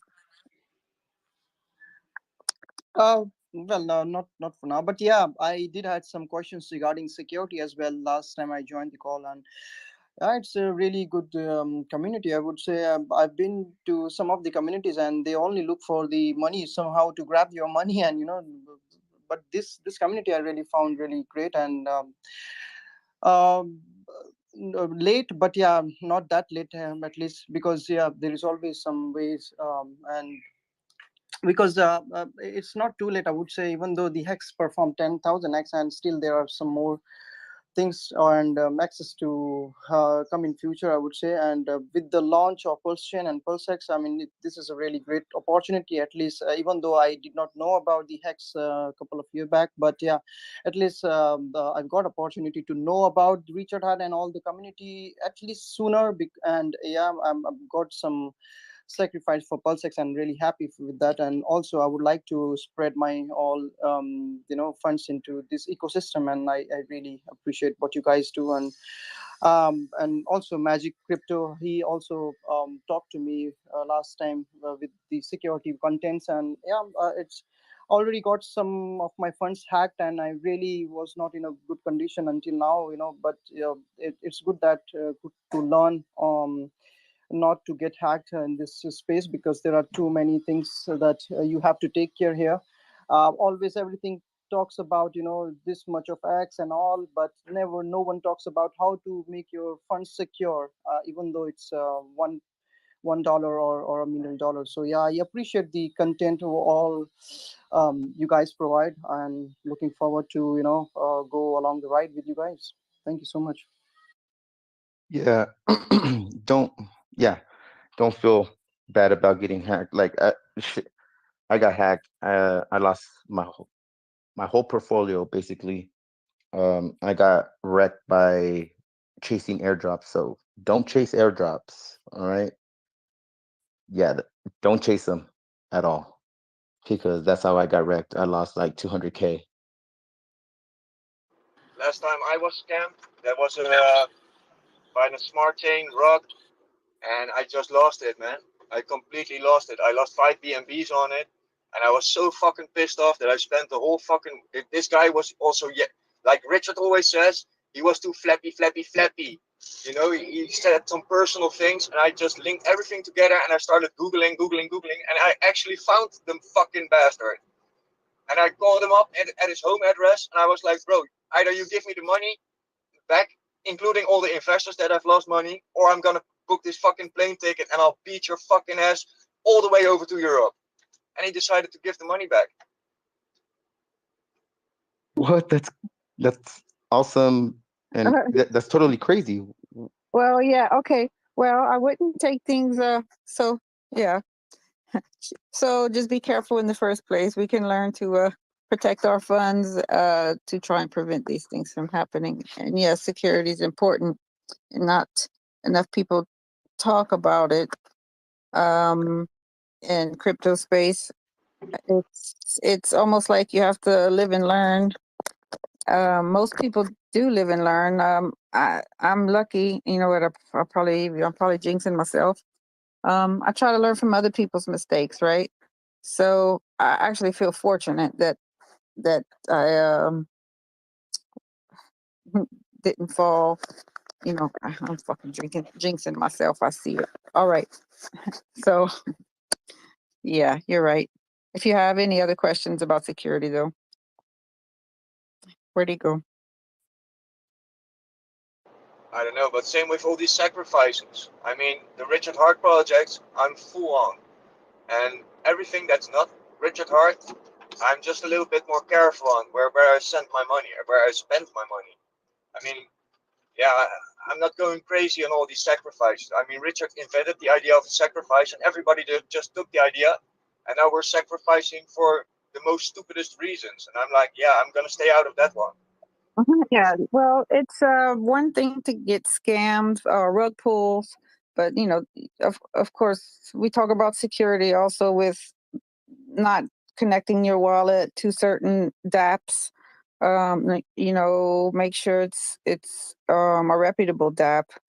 Hard wallets are important. You know, there's so many things you have to think of when you're trying to protect your keys, more than just the rug pulls and the scams. It's behind the scenes type of hacks, you know. Yeah, exactly like David Feeder when he explains about the how you can get your free airdrops for PLSD or what's the other one, Hedron or anything. I always listen to David Feeder or other reputable executives because they know what they're talking about, and they're just not some influencer. Look what I got! I got some free airdrop, because these guys know what they're doing. These guys Exactly. John McCoy was in here earlier, and Papa Boner. We should have done some questions. Magic Corporate Rise is very knowledgeable in Oh security. yeah, If you have a specific He's question, right next to me. if there's a specific question, you have I was going to say something. Oh, if you do come across any airdrops, make sure you ask around to make sure it's a good one and not a hack.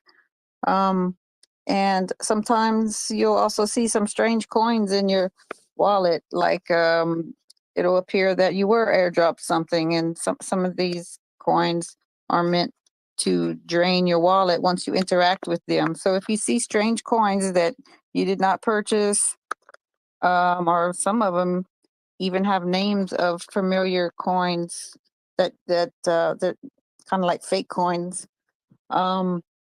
You interact with them and give it permission, and anyway, they drain your wallet. So be careful of those too. If you didn't buy them, I wouldn't touch them. Look at the contract address, or ask someone to help you research to see where it came from. You know. And no, we're not going to ask you for your keys or anything like that. So I hope you know that much, right?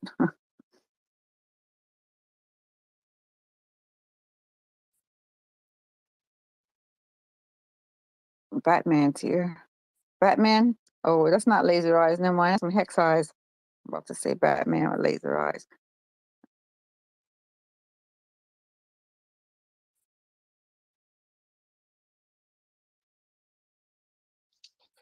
You were about to go off on him.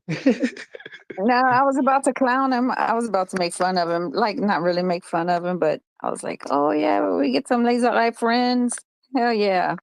I was getting excited. We were going to have a little. The laser eyes like to have disputes and argue and shit. So, Well, actually, it's good to have some Bitcoin because it's so prehistoric technology. You can't get wrecked on it by smart contracts or anything. well, yeah, no, I'm not against Bitcoin. I just, some of the Bitcoin people, especially the ones with laser eyes, they're maxis, and they think most of them dislike anything except Bitcoin. So they do give us problems occasionally. They just come in and troll, which is okay. We can answer all the questions they have for us, but maybe they do need to be educated too. So this room is pretty packed. If you like what you're hearing, please tweet out so more people could find it in their feed. That'd be awesome. So I was wondering if you had a question, Batman, or you just come hang out.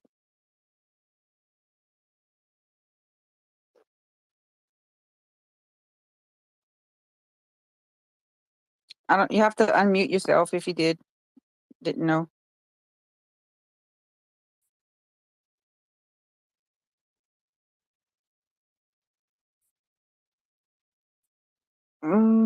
Magic carpet ride. Go ahead. Yeah, I just wanted to touch base on the airdrop thing. Over the last year, constantly as admins in the Pulse Chain chat, I know Papa, myself, Mando, there's been a few of us.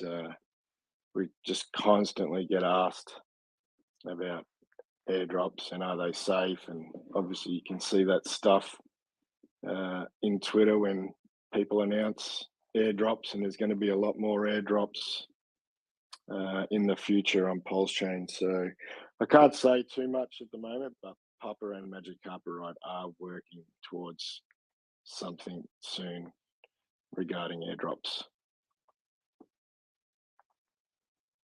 and security.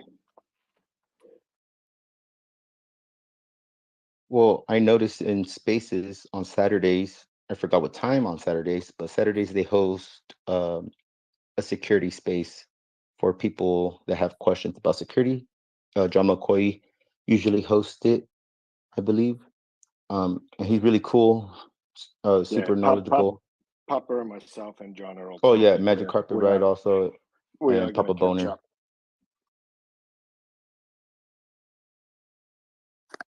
Carpet ride are you have scheduled spaces on certain days also, or or on Telegram or something? We've got our own Telegram rooms where we've done stuff in the past, but we will be doing some stuff in the near future in Spaces.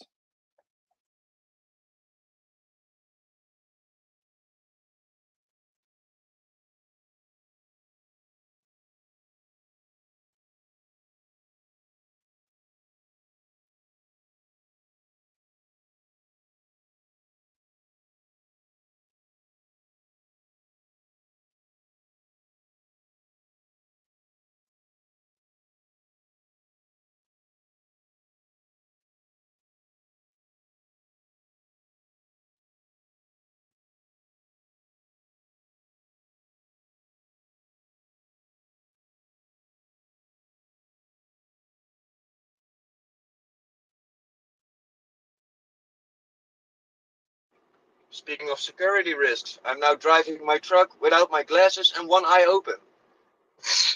Got some sand in my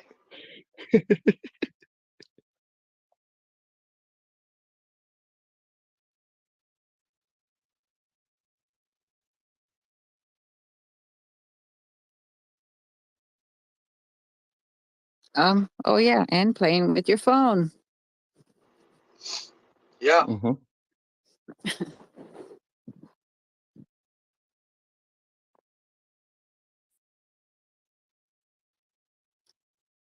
But I have this awesome feature on my steering wheel where I can just mute my mic and unmute it. Oh, that's convenient. That's what we call it now.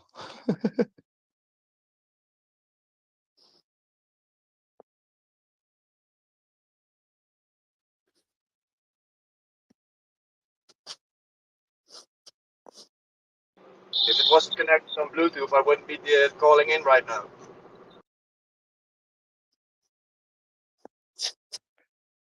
I might get rugged right now. There's a big storm overhead, like right over where I live. So my internet might just go out all of a sudden. So if you don't see me in here, it's most likely my internet is gone. Take good care of yourself, man. You're more important than the internet. Uh, uh Internet's like a lifeline. Yeah, I'm addicted to the internet.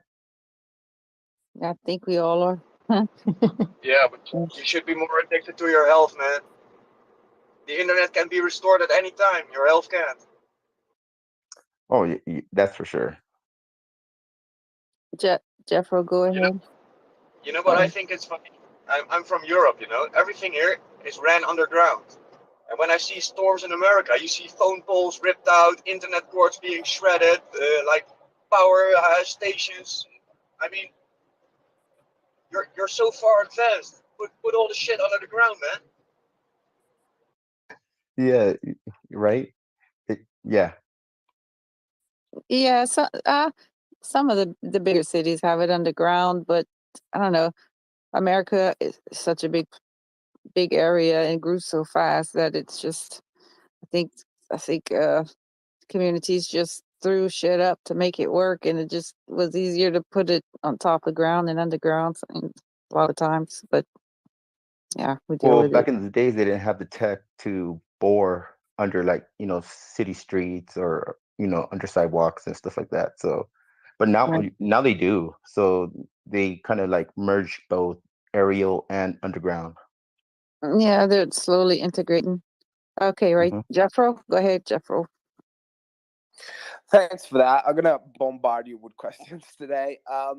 For security side of it, so on crypto.com, they make you do the two identification security, which I think one is with text message and the other one is with authenticator.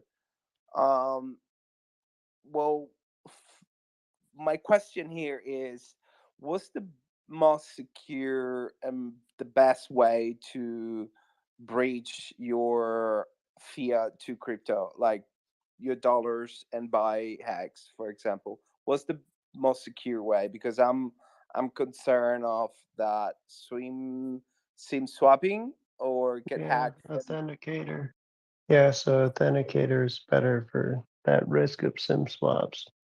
Because SIM swap has to do with authenticating with your cell phone. So Yeah, just don't use your cell phone. That's just the best way to text. not get a SIM swap. Yeah, SIM. you don't want to have a text. So it's authentication by text message. That's what you don't want. You want to Okay, use an app. You want to okay, use so your email, like email authenticator, Yeah, like yeah. if they have email or if you have a authenticator app. Google has one. There's other ones out there.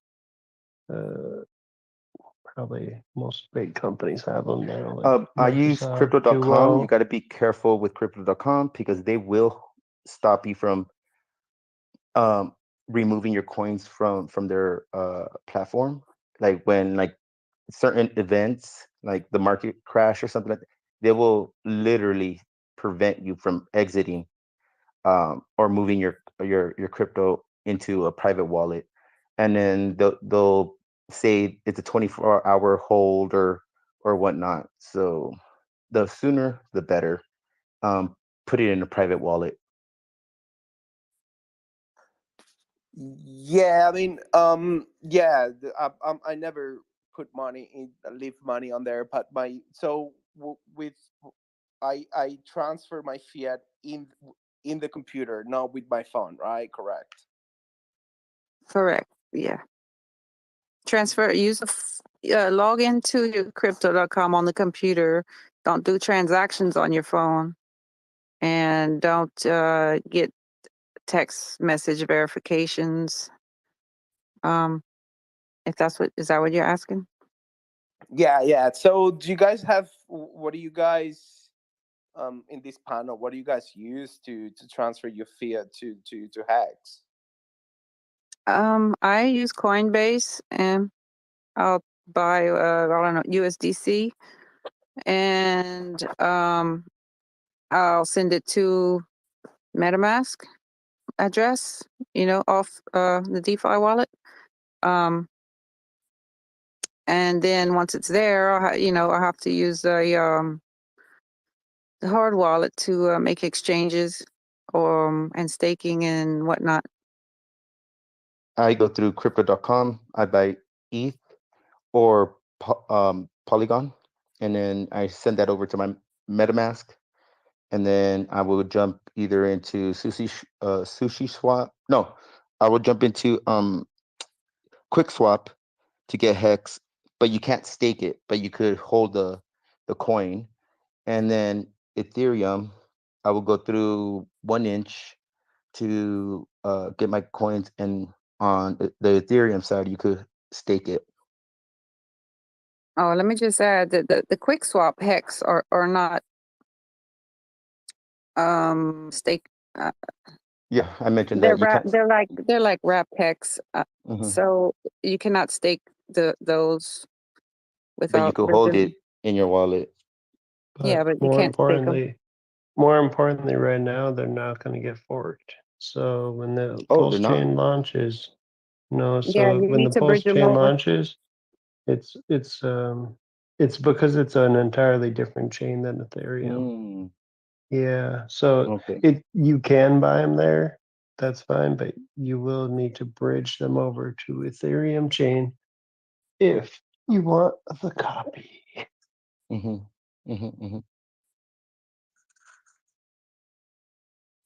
Okay, thanks for that. Yeah, so don't go through Polygon then, because you do want to stake it to generate more yield. Right, Jeffro. The QuickSwap, that's not an Ethereum exchange. That's the Polygon. That's a whole nother network. That's why. I didn't know if you knew. That's for the Polygon network and not the Ethereum. There's so many swaps: Pancake Swap, Sushi Swap, QuickSwap. I don't even know. Uniswap, Cow Swap.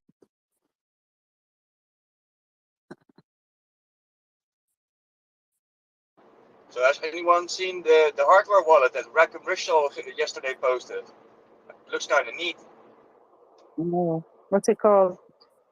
I can't remember the name. I'll have to look it up. But it's Jack Belt. Oh, sorry, Job's calling. Hang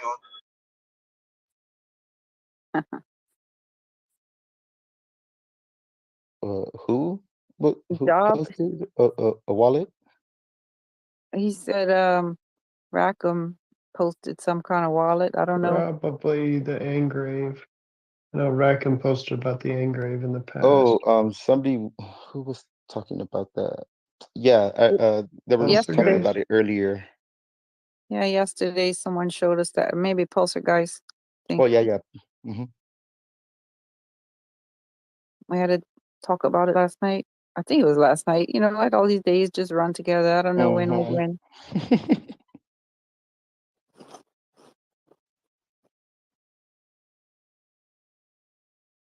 Well, thank you so much for your help. I'm gonna go now. Well, I appreciate it.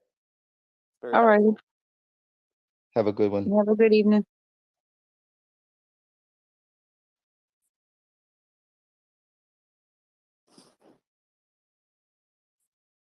Yeah, I believe that Engrave wallet comes like fingerprint approval or fingerprint signature or something like that, right? Yeah. Yeah. So it uses your fingerprint so you can sign in and out. Which I think is pretty cool. Yeah. The first hard wallet I ever got was the Ledger, the cheapest. I forget the names of the models, but the cheap Ledger one. And I hated it. Yeah, all those little buttons, a million buttons to press a million times each. And so the next one I got was the the Trezor with the touch screen. Ooh, That's much nicer. Oh yeah, I'm using the Nano S Ledger, and it is a pain in the butt, like clicking. Yeah, but whatever. I have 3 of them. Yeah, the S Plus, the Ledger Plus S, it's like S Plus or whatever it is. That one Mhm. can hold like 5,000 coins. It's like I think it costs like $80, but I have some of those too.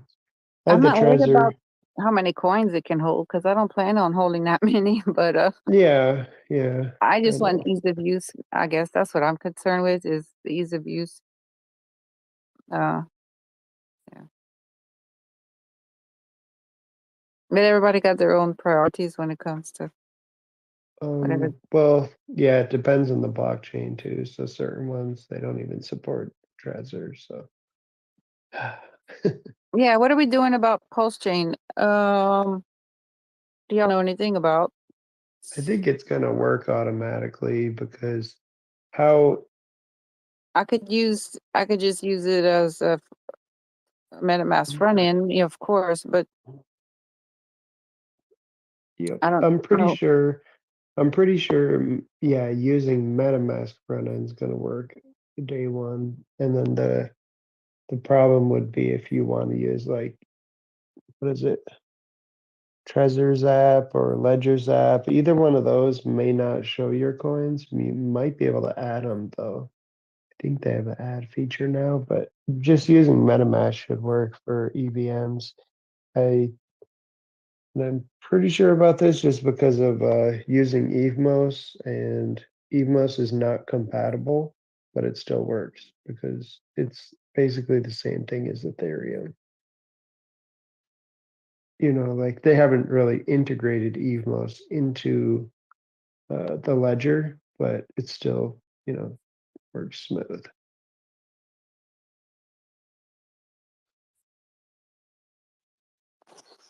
And that's with MetaMask. So Ledger, MetaMask, Evmos works. For some reason, well, I think it does work with Trezor as well.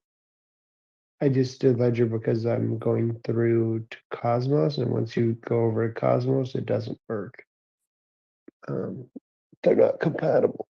So with Trezor, I guess. But anyway, yeah, it's worked out pretty good. So I think Pulse Chain is going to work with MetaMask and hardware wallet.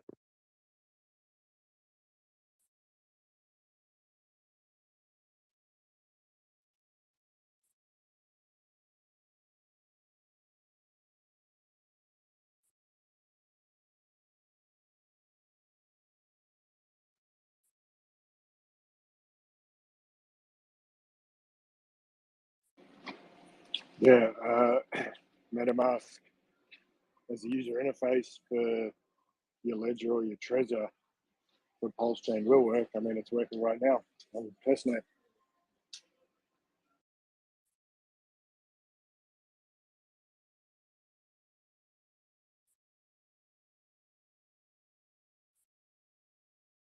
Very good point.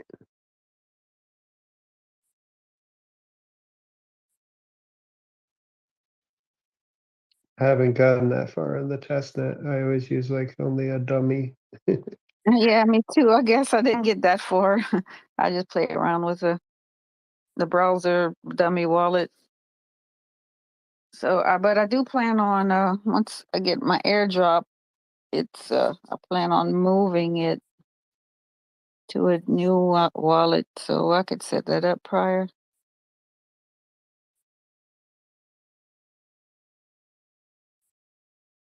Yep, good time now while it's quiet, that's for sure. I think I don't use Trezor as Papa does. I know they have been playing around with adding custom RPCs to the Trezor app, which then means it would work natively. But yeah, all else fails, you still just use MetaMask as the user interface for the Trezor or the Ledger. You know what? Okay. I mean, it sounds great, but you made me think of something when I saw something about FTX being integrated into Ledger Live, Yeah, and so that's just that's crazy to me. Why would you want to connect your hard wallet to the damn central exchange? Like, I don't know. That's no, just odd. it's like an interface. So they've done a deal with FTX where obviously you can access the liquidity of FTX and purchase assets directly to your ledger. I think the minimum is like a $50, but you have to purchase in $50 or above amounts, probably to make the swap worthwhile for FTX. I haven't played around with it yet, but I'm not sure, and I don't think it's available to US customers. There's a video on Ledger's website about it, probably because of the laws in the US. And I'm not sure what happens with the AML KYC with that side of things either. But yeah, you can purchase assets from FTX's exchange via Ledger directly in the app. So I don't think I can use FTX, but even if I could, I don't think I would. Would you? Well, do you plan on using that feature?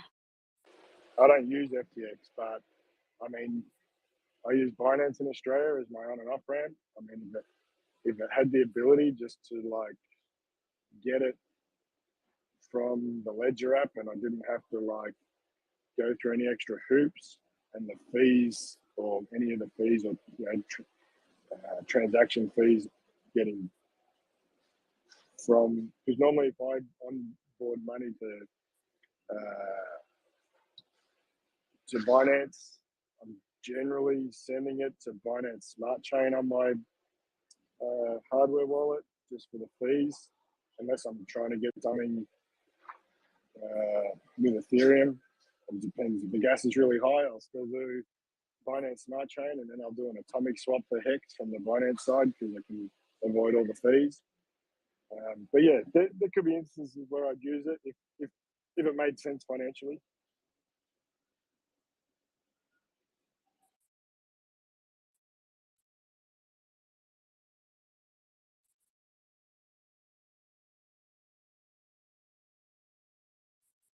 Crypto in the Hood. What is this thing you posted with a video? A video? Yes. PulseX 10,000 times, and here's why. And it's looks like it's done maybe by a YouTuber called Crypto PRNR. What's that? Maybe you might have retweeted something 30 minutes ago. That's a YouTube. Yeah. It just breaks down, the reasons why it would 10,000x. But yeah, after I posted it, I know, yeah, I really don't know why I posted it in there. I should have done a post chain one because they have post chain on there, and it explains the reasons why it's going to be Yeah, successful. that's just a fool, I bet. But I'd never heard of Mhm. this YouTuber, and they have like 11,000 subscribers. I never heard of this. Crypto PRNR. How you pronounce that? Cryptopreneur? Yeah, Cryptopreneur. Yeah, but they do a lot of great videos, giving out information on the reasons why it's going to be successful. They do a lot of the, post chain ecosystem videos. Okay.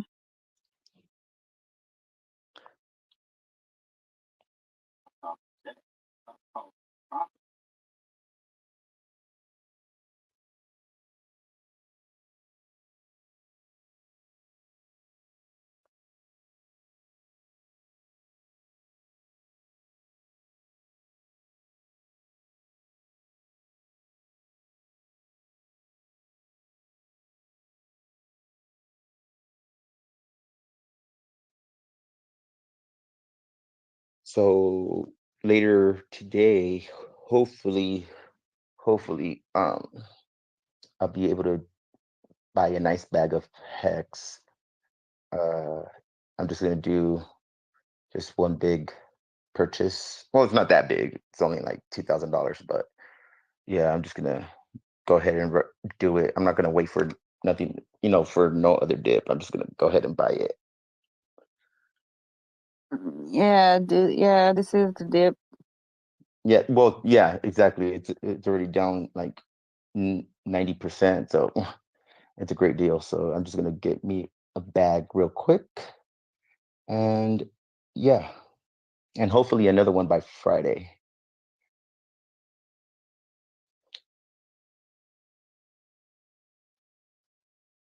I'm trying to get like past 100,000 Hex. That'd be fucking awesome, man. Like, yeah.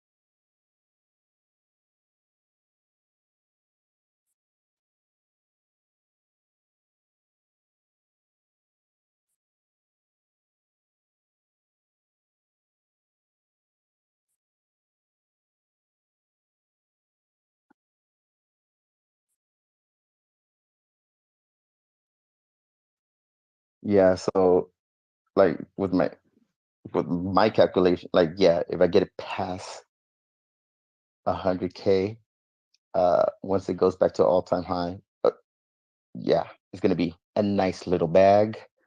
Yeah, it's gonna be awesome.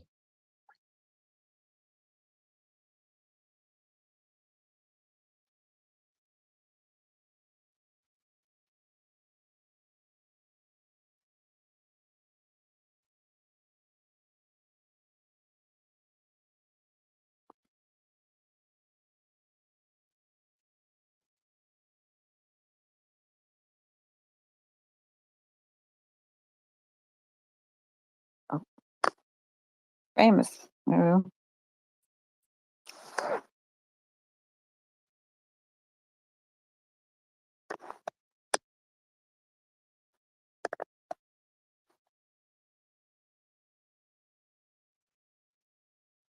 were just dying down. Famous. We well, losing steam.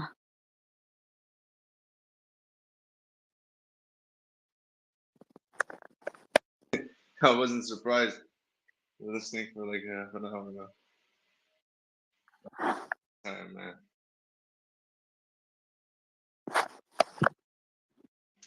Morning, you motherfuckers.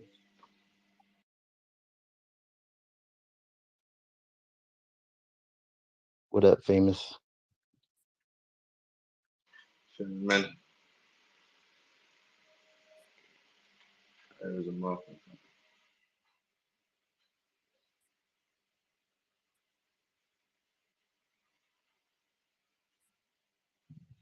Yeah, if nobody else wants to come up though, next 15 minutes or so, I might just drag the space, shut down. We're gonna shut it This is a down. good time to ask questions. If anyone wants to come up and ask questions, I'm gonna give them some time to come up. Otherwise, it's just been me and Crypto in the Hood and War Ants talking about Hexx passed out. nothing much. It's early in here for Hexx in Montana.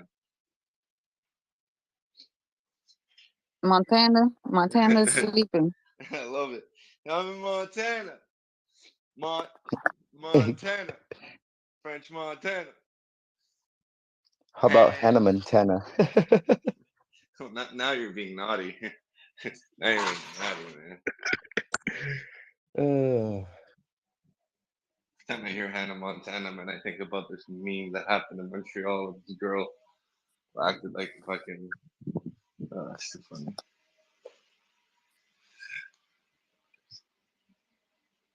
Shit, I'm about to lose. Oh my yogurt out. Hey, when I try to research, What? never mind. Forget about it. When you try to research what, man? Tell me the truth, man. What is it, man? It's not important. It's not the space to bring it up. Yeah. You know, I'm gonna change the subject. Well, since I don't know what you're gonna talk about, but you know how they have this chat thing at the bottom? Yeah, I don't know how to get that. Yeah. But that's cool. I can see it. I have a little icon and I can read everybody's stuff, but I can't type on it. Why? I wonder why. I have an Android. It might be that.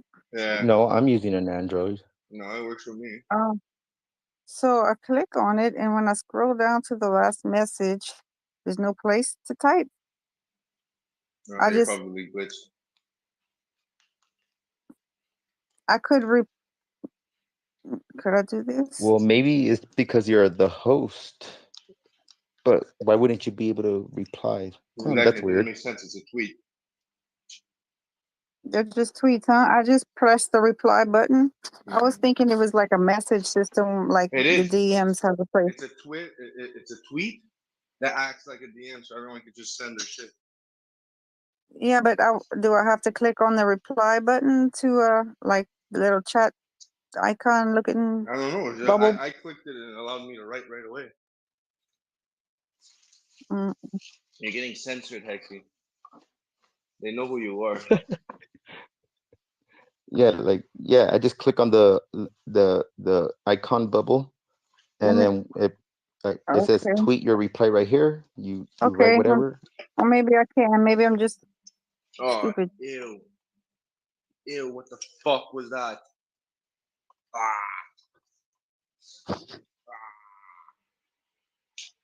Fuck just came out of this garbage. Nasty shit, man. I hate that, man. Garbage leaks. You wanna puke? Yeah, Uh-oh. that's Wait. Here comes a little guy that I can't understand. He talks forever. Who? Machu Picchu! Yeah, give it to me. Give it to me. I'm energized, man. I'm energized. Give it to me. Give it to me, baby. Give Here it it to comes. me, baby. Oh, he came and he went. Oh, it's Himu. Yeah. He's a nice guy, man. Yeah, but I can't understand the damn thing he says. His accent's so strong.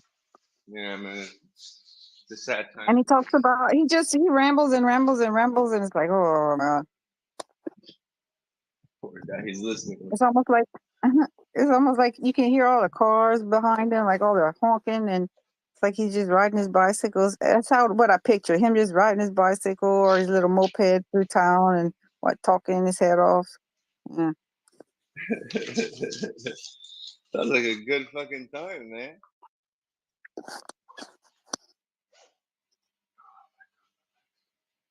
he goes by the name Pikachu, or No. Yeah, Ferrari yellow like Pikachu, you know? oh, okay. There he is. Himu? That's Parkway's cousin. Oh my god, I thought the guy's voice was fucking Hezbollah. I'd be like, nah! I was gonna be like, it's Hezbollah the whole time.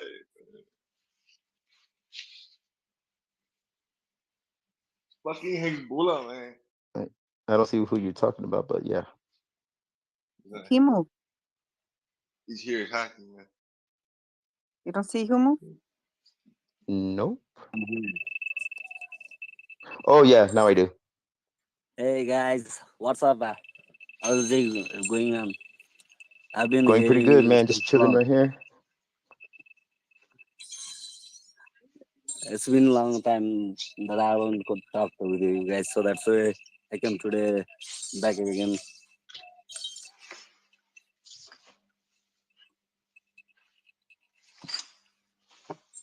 Actually, wanted to say she loves you. Chit-chat, what's our next program going on Chit-chat. to be held? Actually wants your number. Yeah, I see, yeah, know. see. I know. I want to know if you bought some hex. You save down there. Did you buy your hex yet? Alexi, please let us know where when the event is going to held. I'm crazy Are you waiting on it. translating Morse code right now? I don't know what Yeah. he's saying. What Oh, is that Hexbullet noise, knows what he's saying. Himu? It's like he's watching Stranger Things. No, it's been like life is strange nowadays, so that's why I'm Listen, waiting man, here are you to. are you recording this conversation? Yeah, I know, but Are you I recording was this waiting conversation with the long time. Fizz? Are you the Fizz? Yeah, right now I'm pissed. What is that noise? What's What? that noise, Himu? It sounds like Oh, it's his pachinko. bicycle. You heard the bell? I told you he had a bicycle. Is that your bicycle? No, it's not my No, bicycle. I'm trying to just call center. use that. Like a machine shop or something. Maybe. He didn't answer if he bought his hex. Or did he? He's the Godwill. We've been talking to him about getting some hex. And I don't understand. What's the holdup?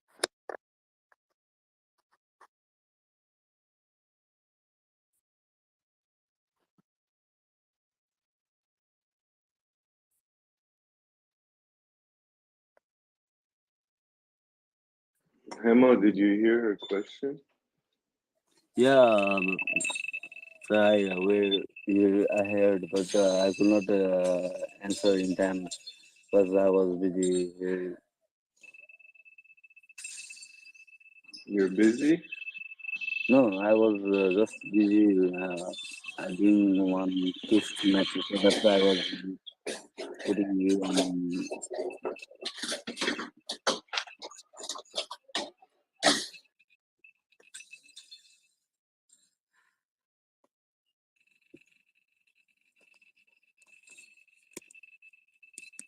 Are you at work? Are you working? No, I'm not working right now. Nearly my side by my side, one brother is playing our game, so that's why it seems like I'm working right now. Now it's silence. I can hear you.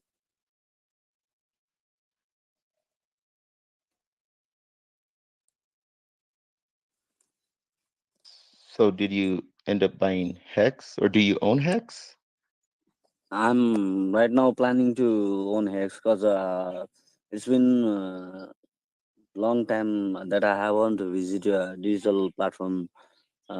Previous year, just I entered from Binance, and then after onwards, I came to know about Hex, and then I got crazy. Right now, I'm trying to plan about putting $500 on Hex because the way you are giving to us is like unbelievable, beyond your imagination. So that's why I'm trying this week to get into Hex as a member. Previously, I'm a member, but I haven't owned any So Hex at all crazy. right now. Yeah, shit. So what part of the world are you from? I'm from right now from Bratnor, Nepal. It's Oh like yeah, he's from Nepal. That's true. He's from Oh, Nepal. Nepal. Awesome. That's Shit. cool. lastly we talked You play regarding that. PUBG, man? You play PUBG? No, man, I don't play PUBG. Not it's I don't have Ah, you're to do laughing. those You know what things. it is. You know what PUBG is, huh? You know what Yeah, I PUBG know, I is. know, I know. Yeah, I know that. I know you do, man. I've It's been very like big. it's been a decade. I have played those games because previously when I was in Mi 33, I used to play many games. From that Yeah. days, I've been playing on games like Clash of Clans, PUBG, each and every platform I've been visiting, and Yeah. just judging them how good they are or how they are improving. the way it should be. And lastly, Yeah, when man. I went to X, I found the UI is the best I got till now. Well, at least your English is getting better, my friend. I appreciate you for trying. Thank you. But Bye, Hex. it's like I used my British language, so that's why it's tough to get me as well. If I use American language, it will be tough for me to make you understand. So that's why I'm using Britain English. Oh, but I'm saying it's getting better, man. Practice makes perfect, you motherfucker. Yeah, man. So that's why I was here to learn and on at the same time. Let me ask you a question. Do you think the world is Sure. flat? Do you think the world is flat or round? It's like a messy type. I can't tell you exactly. If I tell it's round, then you'll definitely go on flat. So that's why I will choose round again. Okay, cool, guys. We got another rounder. So we got some flat earths No, and he some said it's rounders. round. He It's said it's both. round and it's flat. Yeah, it's a flat, round Earth. Yeah, it's not spherical. Yeah, it's not a sphere, but it is round and it's flat. Yeah. At the same time, flat It doesn't is make sense. little bit. That does not make sense. What do you mean? Like, It's a haven't dick. you like? So I'll There's a explain to you. plate. It's So round yeah, and it's flat. yeah. Okay. So A then what are you? CD is So round and flat. A record's round and you flat. are flat. So then you are flat. No, I'm a flat man. No. I'm talking to crypto in there in the hood. So you're Well, flat. well, The Earth. technically, See, that doesn't make you sense. you Y'all you have seen don't a realize. record, right? Y'all don't realize that you live on a 3D plane. How could the plane be 2D? That does not make sense. So yes, maybe the Earth, like the land, is flat round, but the place that you're living on is spherical. There's a No. 3D. What do you mean? I'm 6 foot. Hexy, you're probably 5'7", 5'6", 5'4". Just You that talking? proves to me that the world is not a fucking Wait a flat minute. place. No. You talking about the land? Of course, the I'm land talking is about your height. I'm talking about there's midgets, right? Midgets and tall people, like Hexbridge my and fucking Mad Hatter. They probably get different type of air than me. my You tits know what I are mean? flat. No. I bet you could still grab them, man. Can I be of the flount, guys? What's up, man? Your ass is flat. Who was that? You need to do some No, squats or what? Hezbollah, man. I just woke up, bro. Stop.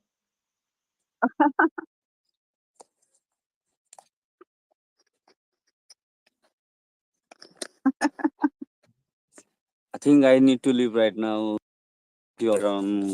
Sorry to distract All you. right, Hex be with you, and don't forget All right. to get Have a some. good day. I'll be forever with you, sir. It's me and my words. Yeah. Me and your warts. You got warts. Word. Oh, word. Okay.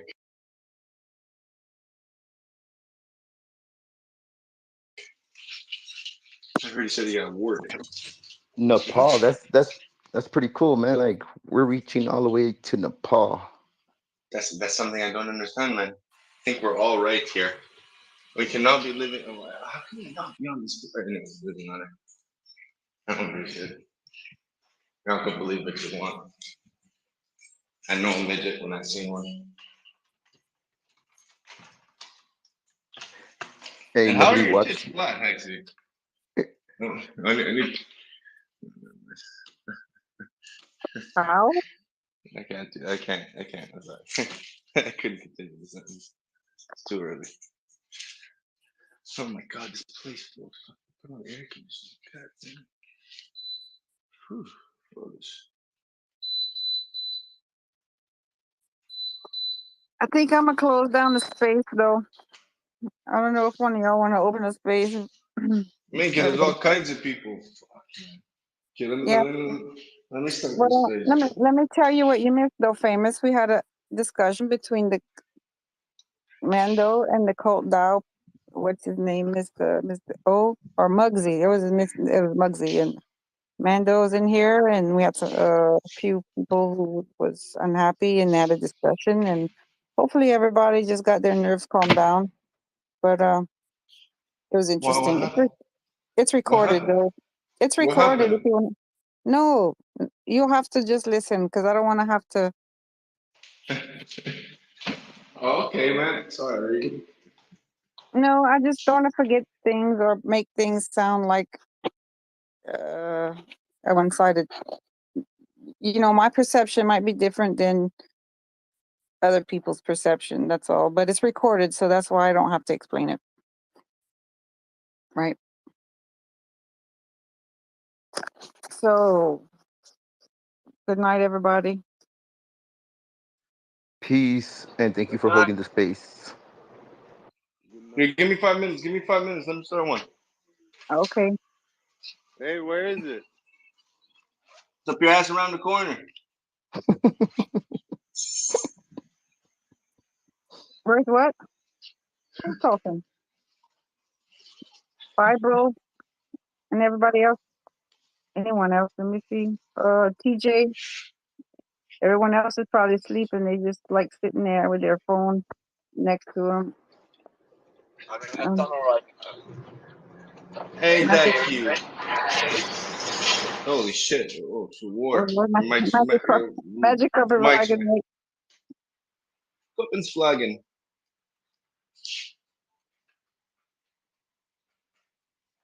I think Famous is gonna open a space in a minute. I'm opening them right now. Yeah. Give me a second. Right now. I got my girls in the club right now. I posted. Oh, what did it? O que você tá fazendo, Hugo? Hey, I just posted right there. It explains round Earth. This was like what I think is really what it is. What? It's a test by who did this test back in the days. Where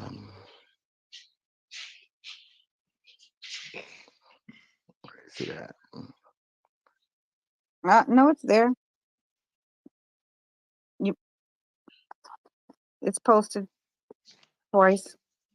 Yeah. Oh, twice. My bad. But yeah, that's the test that back in Greek time how they proved that Earth was round.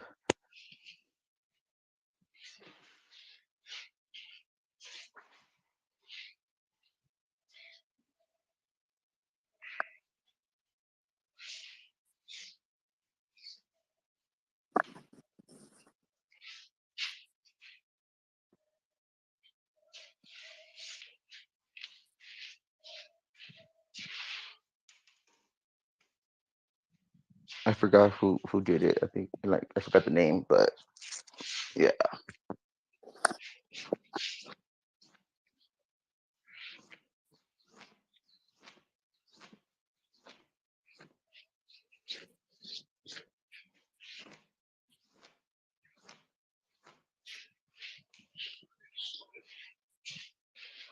This space got pretty big. It's pretty cool.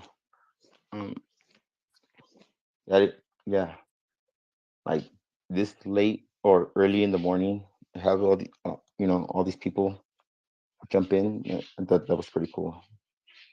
Yeah, man.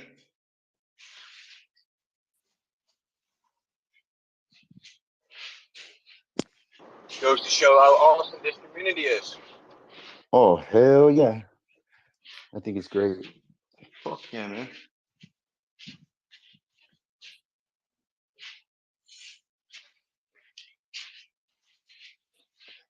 Damn, internet money jumped 34%. Fuck, that's crazy. the Are way, you guys, talking? I don't know if you haven't yet. You still have 3 days to claim your PLFGs for free. Yeah, I got Okay. mine.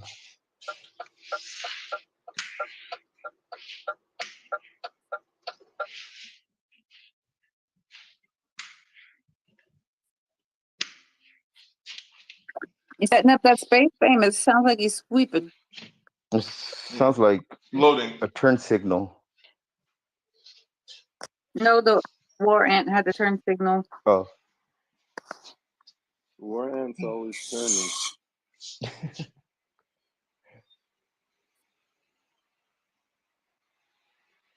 Yeah, I'm driving the truck, so at some point I have to use my indicators. For people who go, hey, are you fucking stupid? I hey, just can't see where they're don't going. you guys have hand signals? No, I'm just playing. Yeah, I have those little flags which are red and green. If I turn left, I'll put out the green flag, and if I have to turn right, I'll put out the red flag.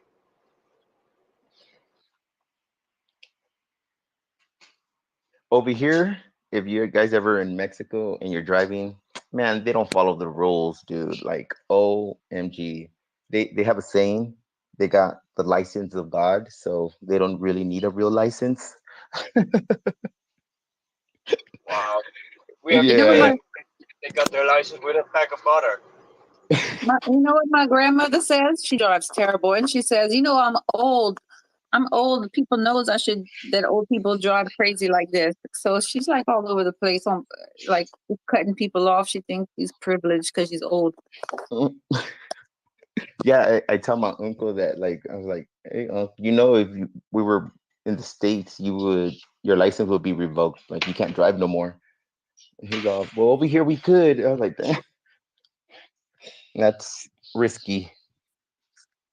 Well, yeah, it's like that over here too, but like a doctor has to Deem them not deem it. drivable? Yeah, and it's hard Oh. for that to get done, but it happens sometimes. Mm. Because we tried to take hers away, and she's so manipulative. She would You know go what? get it swapped. She'd get it changed back to a different doctor, and it was crazy. She probably bribes him. Oh, just say I could drive still. Here's 100. Shit, damn. Internet money's on fire. What the fuck? You see Are my you talking skills about? Yeah, the internet wallet basically. The Binance one or the testnet one? Well, it's on Binance. I'm looking at Nomics, and these are like crazy jumps. It's just like straight up, and then it like sideways action, and then straight up again. It's like, woo. I won Well, some free. I won some free ones earlier this week. yeah, yeah, it's on fire right now. It went from 32 to 34. Like, what time did it start? 1800 hour. What's 18 like? Yeah, I pinned it to the earlier top, by the way, if anyone's interested. I pinned it to the top. yesterday. Give it like 2 minutes, 3 minutes. Alrighty, yeah. So Famous's space is pinned at the top. If y'all want to go hang out over there, I'll probably be there, but just as a listener. All right. So good night, everybody. Good night. Lola. Peace. Text be with everybody. Yeah. Good night. Good night, you crazy bastards. Good night, motherfuckers. I